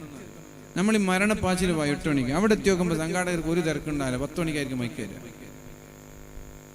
4-5 ക്യാമറ കടിക്കും. നമുക്ക് ഈ പോകുന്ന പോക്കിൽ ക്യാമറ ശ്രദ്ധിക്കാൻ പറ്റില്ല. പോകും ചിലപ്പോൾ വണ്ടി ഇടിക്കും. ചിലപ്പോൾ ഭക്ഷണം കഴിക്കുന്ന വീട്ടിൽ കയറുമ്പോഴായിരിക്കും ഇടുങ്ങിയ വഴിയായിരിക്കും വണ്ടി ഇടിക്കുക. ആ വണ്ടി എന്ന് വെച്ചാൽ ഒരു മനുഷ്യനും മനഃപൂർവ്വം വന്നിട്ട് വണ്ടി ഇടിക്കൂല. അറിയാതെ അങ്ങോട്ടും ഇങ്ങോട്ടും തട്ടിപ്പോ സ്വാഭാവികമല്ല. 4-5 വണ്ടി പോകുമ്പോൾ ഒരു വണ്ടി തട്ടും എന്നുള്ള കാര്യം ഉറപ്പല്ല. പള്ളിയിൽ നിന്ന് നമ്മൾ ഇറങ്ങൂലേ, ഇറങ്ങുമ്പോൾ അങ്ങോട്ടും ഇങ്ങോട്ടും തടിയൊന്നും മുട്ടാതെ തട്ടാതെ നമുക്ക് ഇറങ്ങാൻ പറ്റും. പള്ളിയിൽ നിന്ന് ജുമാ കഴിഞ്ഞിട്ട് പോകുമ്പോൾ അങ്ങോട്ടും ഇങ്ങോട്ടും മുട്ടാതെ തട്ടാതെ ഡോറിൽ ഇറങ്ങി പോകാൻ പറ്റും. അതേപോലെ തന്നെ റോഡിൽ നിറയെ വണ്ടി ഉണ്ടാകുമ്പോൾ ചിലപ്പോൾ മുട്ടും ചിലപ്പോൾ തട്ടും. അത് സ്വാഭാവികമാണ്. അതൊന്നും അതിന് കയറാനോ അതിന് സംസാരിക്കാനൊന്നും പോകരുത്. വെരി മേജർ ആക്സിഡന്റ് ആണെങ്കിൽ അത് ക്ലെയിം ചെയ്യാനുള്ളൂ. ബമ്പർ ടു ബമ്പർ എല്ലാ സ്ഥലത്തും ഇൻഷുർ കൊടുക്കുന്നുണ്ട്. 1200 1500 കൊടുത്താൽ ക്ലെയിം ചെയ്യാം. 1500 വാങ്ങാം, ഉണ്ടാണ്ട് പോകും. എന്തിനു വെറുതെ ഇതിനൊക്കെ അടിപിടി കൂടണം? ആര് വണ്ടി ഇടിച്ചാലും ആ ക്ലെയിമിങ് ചാർജ് വാങ്ങാം, നിങ്ങൾ പോവുക, ക്ലെയിം ചെയ്യുക, വണ്ടി ഉഷാറാക്കി തരും. ഇതിനൊക്കെ സംസാരിക്കാനും തല്ലുകൂടാനും ഷണ്ട കൂടാനൊന്നുമില്ല. ഇതൊക്കെ ഗൾഫിനെ കണ്ടിട്ട് നമ്മൾ പഠിക്കണം. അവിടെയൊക്കെ പോലീസുകാരൊന്നും അടിയില്ലേ. നമ്മളെ പോലീസുകാർക്ക് ആകെ പണി ബെൽറ്റ് ഇട്ടിനോ ഹെൽമെറ്റ് ഇട്ടിനോ കൂളിംഗ് ഇട്ടിനോ നമ്പർ പ്ലേറ്റ് വരുന്നും ചെറുതാക്കിനോ മാഗ്വീലിട്ടിനോ ഇതൊക്കെ നോക്കിയിട്ട് ഫൈൻ എടുക്കാന്നല്ലാതെ ഈ പണിക്കൊന്നും ഈ മനുഷ്യന്മാരൊന്നിനും കിട്ടൂല. മനുഷ്യൻ ഉപദ്രവം ഉണ്ടാക്കാനല്ല, ഉപകാരത്തിന് ഒന്നിനും കിട്ടൂല. ഇന്നലെ ഒരു ഡോക്ടർ മരിച്ചു. അതിൽ FIR കൊടുക്കുമ്പോൾ തിരുത്തി കൊടുത്തു. നിങ്ങൾ കണ്ടിട്ടുണ്ടോ, വായിച്ചിട്ടുണ്ടോ? എന്തും തിരുത്തി കൊടുക്കാല്ലോ. ആർക്കെന്ത് തിരുത്തി കൊടുക്കുക? എന്ത് ഒരു പോലീസ് വിചാരിക്കുന്നതാണ് കേസ്. റിയാസ് മൗലവിയെ കൊന്നു, പോലീസ് വിചാരിക്കുന്നതാണ്. അവർ എഴുതി കൊടുക്കുന്ന FIR ആണ് പിന്നെ കേസായിട്ട് മാറാം. FIR ആളുകൾ ശ്രദ്ധിച്ചില്ലെങ്കിൽ അത് പിന്നെ കൊലപാതകം തന്നെ അല്ലാതായിട്ട് മാറും, ആത്മഹത്യയായിട്ട് മാറും.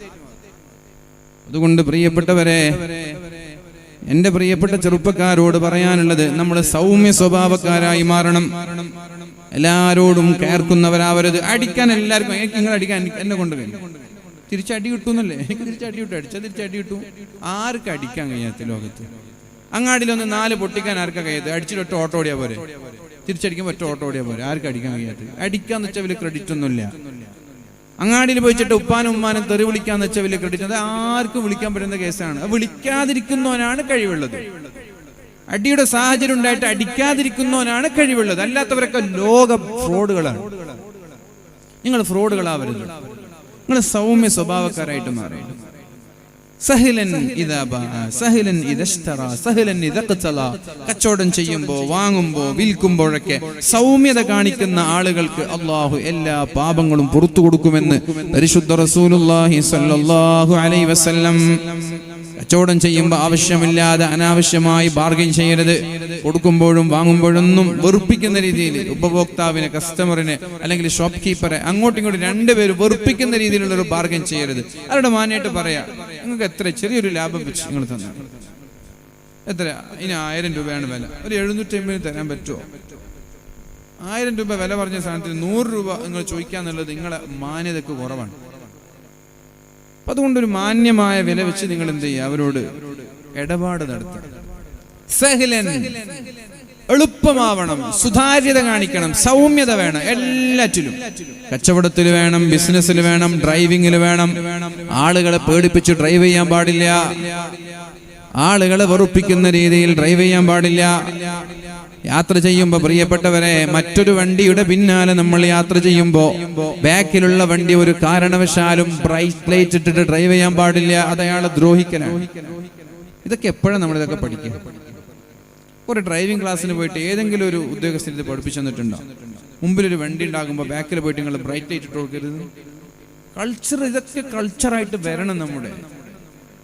ഇപ്പം ഇന്നലെ ഞാൻ രാത്രി വരുമ്പോൾ ഒരു ചങ്ങായി ബാക്കിൽ ഇങ്ങനെ ലൈറ്റ് ഇട്ടിരുന്നു. അന്ന് ഡിം ചെയ്തൂടെ? ഞാൻ മുമ്പിലുണ്ടാകുമ്പോൾ എൻ്റെ ബാക്കിലുള്ള വണ്ടി ഡിം ചെയ്തില്ലെങ്കിൽ പ്രശ്നം. 3 മിറർ ഉണ്ട്. 3 മിററിലൂടെ കണ്ണിലേക്ക് ലൈറ്റ് അടിക്കും. ഈ മിറർ ഇങ്ങോട്ട് വരും, ആ മിറർ ഇങ്ങോട്ട് വരും, സെൻട്രൽ മിററിനും എൻ്റെ കണ്ണിലേക്ക് വരും. പിന്നെ എനിക്ക് ഡ്രൈവ് ചെയ്യാൻ പറ്റില്ല. ഇനി മുമ്പിൽ ഇടുങ്ങിയൊരു സ്ഥലമാണ്. അവർ രണ്ടുപേർക്ക് എന്താ കാണുന്നത്? അഡ്ജസ്റ്റ് ചെയ്ത് കുറച്ച് സ്ലോ പോകണം. സ്ലോ പോകുന്ന സമയത്ത് മുമ്പിലുള്ള ആള് വലിയൊരു ലൈറ്റും വെച്ചിട്ട് ഇങ്ങനെ കണ്ണിലേക്ക് ബ്രൈറ്റ് ലൈറ്റ് ഇട്ട് കൊടുത്ത് ഇയാൾ അങ്ങനെ സൈഡാക്കി. ഇയാൾക്ക് എന്തെങ്കിലും കാണണ്ടേ? ഇതൊക്കെ എപ്പോഴാണ് നമ്മൾക്കൊക്കെ ഡ്രൈവിംഗിൽ തിരിച്ചറിയാം? സ്വർഗം എന്ന് പറഞ്ഞാൽ നിസ്കരിക്കുന്ന ആൾക്ക് മാത്രമല്ല ഉള്ളതല്ല, ഈ ഡ്രൈവ് ചെയ്യുന്ന ആൾക്ക് ഒന്ന് സ്വർഗം കൊടുക്കും. മാന്യത കാണിക്കണം ഡ്രൈവിംഗിൽ. തസ്ബീഹ് മാല പിടിക്കുന്ന ആൾക്ക് മാത്രമല്ല സ്വർഗമുള്ളത്, സ്റ്റാരിങ് പിടിക്കുന്ന ആൾക്കും സ്വർഗമുണ്ട്. സ്റ്റാരിങ്ങിൽ സഹിലൻ, നിങ്ങൾ നല്ല സുതാര്യത കാണിക്കുന്നവരാകണം. ഡ്രൈവിങ്ങിന് ഒരു കൾച്ചർ ഉണ്ട്, ആ കൾച്ചർ പാലിക്കുന്നവരാവണം നിങ്ങൾ. മാന്യത കാണിക്കണം. ഇതൊക്കെ ദീനാണ്. ഈ ദീൻ എപ്പോഴാണ് നമ്മൾ തിരിച്ചറിയാം? എപ്പോഴാണ് പ്രിയപ്പെട്ടവരെ ഈ ദീനിനെ നമ്മൾ തിരിച്ചറിയാം? അവസാനമായി 2 കാര്യങ്ങൾ പറഞ്ഞ് ഞാൻ എൻ്റെ വാക്കുകൾ ഉപസംഹരിക്കട്ടെ. 2 ഹദീസുകൾ പറഞ്ഞ് അല്ലാഹുവിന്റെ ഹബീബായ നബി തങ്ങൾ പറഞ്ഞു, ഒരാൾ ലാ ഇലാഹ ഇല്ലല്ലാഹ് വല്ലാഹു അക്ബർ വലാ ഹൗല വലാ ഖുവത ഇല്ലാ ബില്ലാഹ് എന്നൊരാൾ പറഞ്ഞാൽ അയാളുടെ എല്ലാ പാപങ്ങളും അല്ലാഹു പുറത്തു കൊടുക്കും. അത് മിസ്ല സബദിൽ ബഹരി, കടലിലെ തിരമാലയെക്കാളും വലിയ തെറ്റാണെങ്കിലും അല്ലാഹു പുറത്തു കൊടുക്കുമെന്ന് പരിശുദ്ധ റസൂലുള്ളാഹി. ലാ ഇലാഹ ഇല്ലല്ലാഹു വല്ലാഹു അക്ബർ, ലാ ഇലാഹ ഇല്ലല്ലാഹു വല്ലാഹു അക്ബർ. ഒരാൾ അല്ലാഹുവിന്റെ ഹബീബ് സല്ലല്ലാഹു അലൈഹി വസല്ലം പറഞ്ഞത് വലാ ഹൗല വലാ ഖുവത ഇല്ലാ ബില്ലാഹ്, ലാ ഇലാഹ ഇല്ലല്ലാഹു വല്ലാഹു അക്ബർ വലാ ഹൗല വലാ ഖുവത ഇല്ലാ ബില്ലാഹ്. ഇത് പറയുന്ന ഒരാൾ, ഇത് നിരന്തരമായി ആവർത്തിച്ച് പറയുന്ന ആളുകളുടെ സർവ്വ പാപങ്ങളും, അത് കടലിലുള്ള തിരമാല വരെ തെറ്റ് ചെയ്താലും, കടലിലുള്ള തിരമാല പോലെ ഒരു സെക്കൻഡ് പോലും നിർത്താതെ തെറ്റ് ചെയ്താലും, ഇത് നിരന്തരമായി ആവർത്തിച്ച് പറയുന്ന ആളുകൾക്ക് അല്ലാഹു പുറത്തു കൊടുക്കുമെന്ന് പരിശുദ്ധ റസൂലുള്ളാഹ്. അവസാനമായ ഒരു ഹദീസ്, സ്വർഗാവകാശികളുടെ ആരാണ് സ്വർഗാവകാശികൾ എന്ന് നബി തങ്ങളോട് ചോദിച്ചു. ആരാണ് സ്വർഗക്കാരൻ? നബി തങ്ങൾ പറഞ്ഞ മറുപടി, ചെറുപ്പക്കാർക്ക് ഇവിടെ ഇല്ലേ? നബി തങ്ങൾ പറഞ്ഞ മറുപടി മൻ അഹ്ലുൽ ജന്ന, ആരാണ് സ്വർഗക്കാരൻ എന്ന് ചോദിച്ചപ്പോ അല്ലാഹുവിന്റെ ഹബീബായ നബി തങ്ങൾ പറഞ്ഞത് കുല്ലു ഹയ്യിനിൻ ലയ്യിനിൻ ഖരീബിൻ സഹ്ലിൻ. എന്താ? 4 കാര്യങ്ങളാണ് നബി തങ്ങൾ പറഞ്ഞത്. കുല്ലു ഹയ്യിനിൻ ലയ്യിനിൻ ഖരീബിൻ സഹ്ലിൻ. സഹ്ൽ എന്ന് പറഞ്ഞാൽ സൗമ്യതയുള്ള സ്വഭാവം, എല്ലാവരോടും സൗമ്യമായി മാന്യമായി പെരുമാറുന്നവൻ സ്വർഗത്തിലാണ്. ഖരീബിൻ എന്ന് പറഞ്ഞാൽ ജനങ്ങളുടെ കൂടെ ജീവിക്കുന്നവർ, ജനങ്ങളിൽ നിന്ന് അകന്ന് ജീവിക്കുന്നവരല്ല. ജനങ്ങളുടെ കൂടെ നിന്നിട്ട് ജനങ്ങളോട് തമാശയൊക്കെ പറഞ്ഞ് ജനങ്ങളുടെ കാര്യങ്ങളൊക്കെ ചെയ്തു കൊടുക്കുന്ന, ജനങ്ങൾക്ക് പ്രയാസം വരുമ്പോൾ സഹായിക്കുന്ന, ജനങ്ങളുടെ കടം വീട്ടാൻ സഹായിക്കുന്ന, ബുദ്ധിമുട്ടുകളിൽ സഹകരിക്കുന്ന, ജനങ്ങളുടെ നന്മയ്ക്ക് വേണ്ടി, ജനങ്ങളുടെ നാനോന്മുഖ പുരോഗതിക്ക് വേണ്ടി പ്രവർത്തിക്കുന്ന, അഥവാ നല്ലൊരു സാമൂഹിക സേവകന് അല്ലാഹു സ്വർഗം നൽകുമെന്ന് പരിശുദ്ധ റസൂലുള്ളാഹ്. അതേസമയം വേറൊരാൾ സാമൂഹിക സേവനത്തിൽ ഒന്നും ഇറങ്ങാതെ കാട്ടിൽ പോയിട്ട് ഇബാദത്ത് എടുക്കുന്നുണ്ടാവും, അയാൾക്കല്ല. ഖരീബിൻ, ജനങ്ങളുടെ ഇടയിൽ ഇറങ്ങി ജനങ്ങളുടെ നന്മയ്ക്ക് വേണ്ടി പ്രവർത്തിക്കുന്നവന് സ്വർഗമുണ്ട്. കുല്ലു ഹയ്യിനിൻ ലയ്യിനിൻ, സൗമ്യമായി ജനങ്ങളോട് പെരുമാറുന്ന, വളരെ എളുപ്പത്തിൽ ജനങ്ങളോട് പെരുമാറുന്ന ആളുകൾ. ലയ്യിനിൻ ഫീ അഖ്വാലി, സംസാരിക്കുമ്പോൾ ഫ്രോഡായ അഹങ്കാരത്തിന്റെ സംസാരമില്ല, മാന്യമായ സംസാരങ്ങളാണ്. ഇടപാടുകളിലൊക്കെ നല്ല സൗമ്യത കാണിക്കുന്നവർ, ക്ഷമ കാണിക്കുന്നവർ, സഹനം കാണിക്കുന്നവർ, ഈ ആളുകൾക്കാണ് അല്ലാഹു സ്വർഗം തരാൻ. ഹയ്യിൻ ഹലീമിൻ ഫീ തസറുഫാത്തി, എല്ലാ ക്രയവിക്രയങ്ങളിലും ഇടപാടുകളിലൊക്കെ നല്ലൊരു സഹനശീലമുള്ള ആളുകൾ. ലയ്യിൻ, സംസാരം സൗമ്യമായിട്ട് ആളുകളെ വെറുപ്പിക്കാതെ സംസാരിക്കുന്നവർ. ഖരീബിൻ, ജനങ്ങളോട് ഇടപഴകി ജീവിക്കുന്നവർ. സഹിലിൻ, ആർക്ക് എളുപ്പത്തിൽ ഇയാളോട് പെരുമാറാൻ പറ്റുന്ന അത്ര നല്ല സ്വഭാവക്കാരൻ. ഈ ആളുകൾക്കാണ് അല്ലാഹു സ്വർഗം നൽകുക.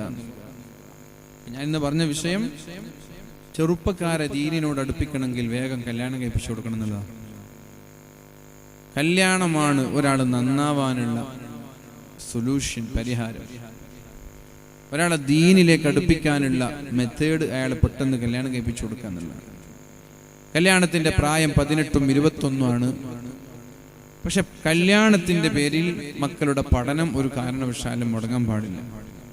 വിവാഹം നിക്കാഹ് ചെയ്തു കൊടുത്ത് രണ്ടുപേര്, ആണിനെയും പെണ്ണിനെയും പഠിക്കാൻ വിട, സ്വതന്ത്രമായി പഠിച്ചതിന് ശേഷം അവരുടെ വിവാഹം നടത്താം. പിന്നെ ദാമ്പത്യ ജീവിതം കുട്ടികളൊക്കെ ആയിട്ട് ഇങ്ങനെ ജീവിക്കും. ഏതൊരു സമയത്ത് ഉപ്പ മരിച്ചാലും ഭർത്താവ് മരിച്ചാലും നമ്മുടെ പെൺമക്കളാണെങ്കിൽ വരെ മറ്റുള്ളവരെ ആശ്രയിച്ച് ജീവിക്കേണ്ട ഒരവസ്ഥ നമ്മുടെ മക്കൾക്ക് വരരുത്. യാചിക്കേണ്ട ഒരവസ്ഥ നമ്മുടെ മക്കൾക്ക് വരരുത്. ചാരിറ്റിക്കാരൊക്കെ വന്നിട്ട് കിറ്റ് കൊടുക്കുന്ന ഒരു സാഹചര്യം നമ്മുടെ മക്കൾക്ക് വരരുത്. അത് വരാതിരിക്കാൻ നമ്മുടെ മക്കളെ പഠിപ്പിക്കുക. പഠിപ്പിച്ചു കഴിഞ്ഞാൽ ഭർത്താവ് മരിച്ചാലും മക്കൾ മരിച്ചാലും ഉപ്പ മരിച്ചാലും ആ പെണ്ണിന് പണിയെടുത്ത് ജീവിക്കാൻ കഴിയും, അധ്വാനിച്ച് ജീവിക്കാൻ കഴിയും. ആണിന് അതുപോലെ അപകടം സംഭവിച്ചാലോ ഭാര്യയുണ്ട് സഹായിക്കാൻ, ഭാര്യയ്ക്ക് അപകടം സംഭവിച്ചാലോ ഭർത്താവുണ്ട് സഹായിക്കാൻ.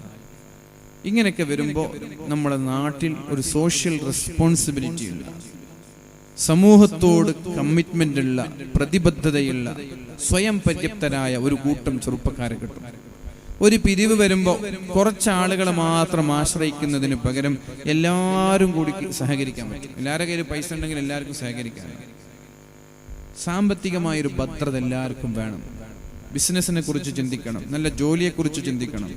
ഒരാൾ ഒരു ഗൾഫിലൊക്കെ പോയിട്ട് ജോലി ചെയ്ത ഒറ്റ കമ്പനിയിൽ ഖിയാമത്ത് നാൾ വരെ നിൽക്കരുത്. ഒരു 3 വർഷം കഴിഞ്ഞാൽ ഇതിനേക്കാളും നല്ല ജോലി വേണമെന്ന് പറഞ്ഞിട്ട് മറ്റൊരു ജോലിയിലേക്ക് ചാടാൻ ശ്രമിക്കണം. ചെറുപ്പക്കാരോടൊക്കെ പറയണം, നിങ്ങളൊരു ജോലിയിൽ നിന്നാൽ ഇതന്നെ എനിക്ക് വേറെ ഓപ്ഷൻ ഇല്ല എന്ന് പറഞ്ഞ് നിൽക്കരുത്. അതൊക്കെ തോന്നുന്നത് വിദ്യാഭ്യാസം ഇല്ലാതിരിക്കുമ്പോഴാണ്. വിവരമുള്ള ആളുകളാണ് 2-3 വർഷം എക്സ്പീരിയൻസ് ആയാൽ അടുത്ത ഇതിനേക്കാളും 3000 ദിർഹംസ് ആണ് സാലറി എങ്കിൽ 5000 ദിർഹംസ് ഉള്ള സാലറിയിലേക്ക് ചാടണം. 5000 ദിർഹംസിൽ 2 വർഷം എന്നാൽ പിന്നെ 8000 ദിർഹംസിലേക്ക് ചാടണം. അങ്ങനെ ഒരു 10-40 വയസ്സാകുമ്പോൾ 25,000-20,000 സാലറി കിട്ടണം. പിന്നെ ബിസിനസ്സിനെ കുറിച്ച് ചിന്തിക്കണം. അങ്ങനെ എപ്പോഴും സാമ്പത്തികമായ ഒരു സ്റ്റെബിലിറ്റി, ഒരു ഭദ്രത നമ്മുടെ സമൂഹത്തിനും നാട്ടിനും കുടുംബക്കാർക്കൊക്കെ ഉണ്ടാകണം. അങ്ങനെ ഉണ്ടായാലോ, ഉണ്ടായാൽ നല്ലതല്ലേ? മക്കളെ പഠിപ്പിക്കാലോ, ദീനി സ്ഥാപനങ്ങളൊക്കെ വളർത്താലോ, പള്ളിയിലുള്ള ആളുകളെ സഹായിക്കാലോ. എത്ര എഡ്യൂക്കേഷണൽ ഇൻസ്റ്റിറ്റ്യൂഷൻ കൊണ്ടുവരാൻ പറ്റുമോ? ഇൻഷാ അല്ലാഹ് ഞാൻ നിർത്താണ്.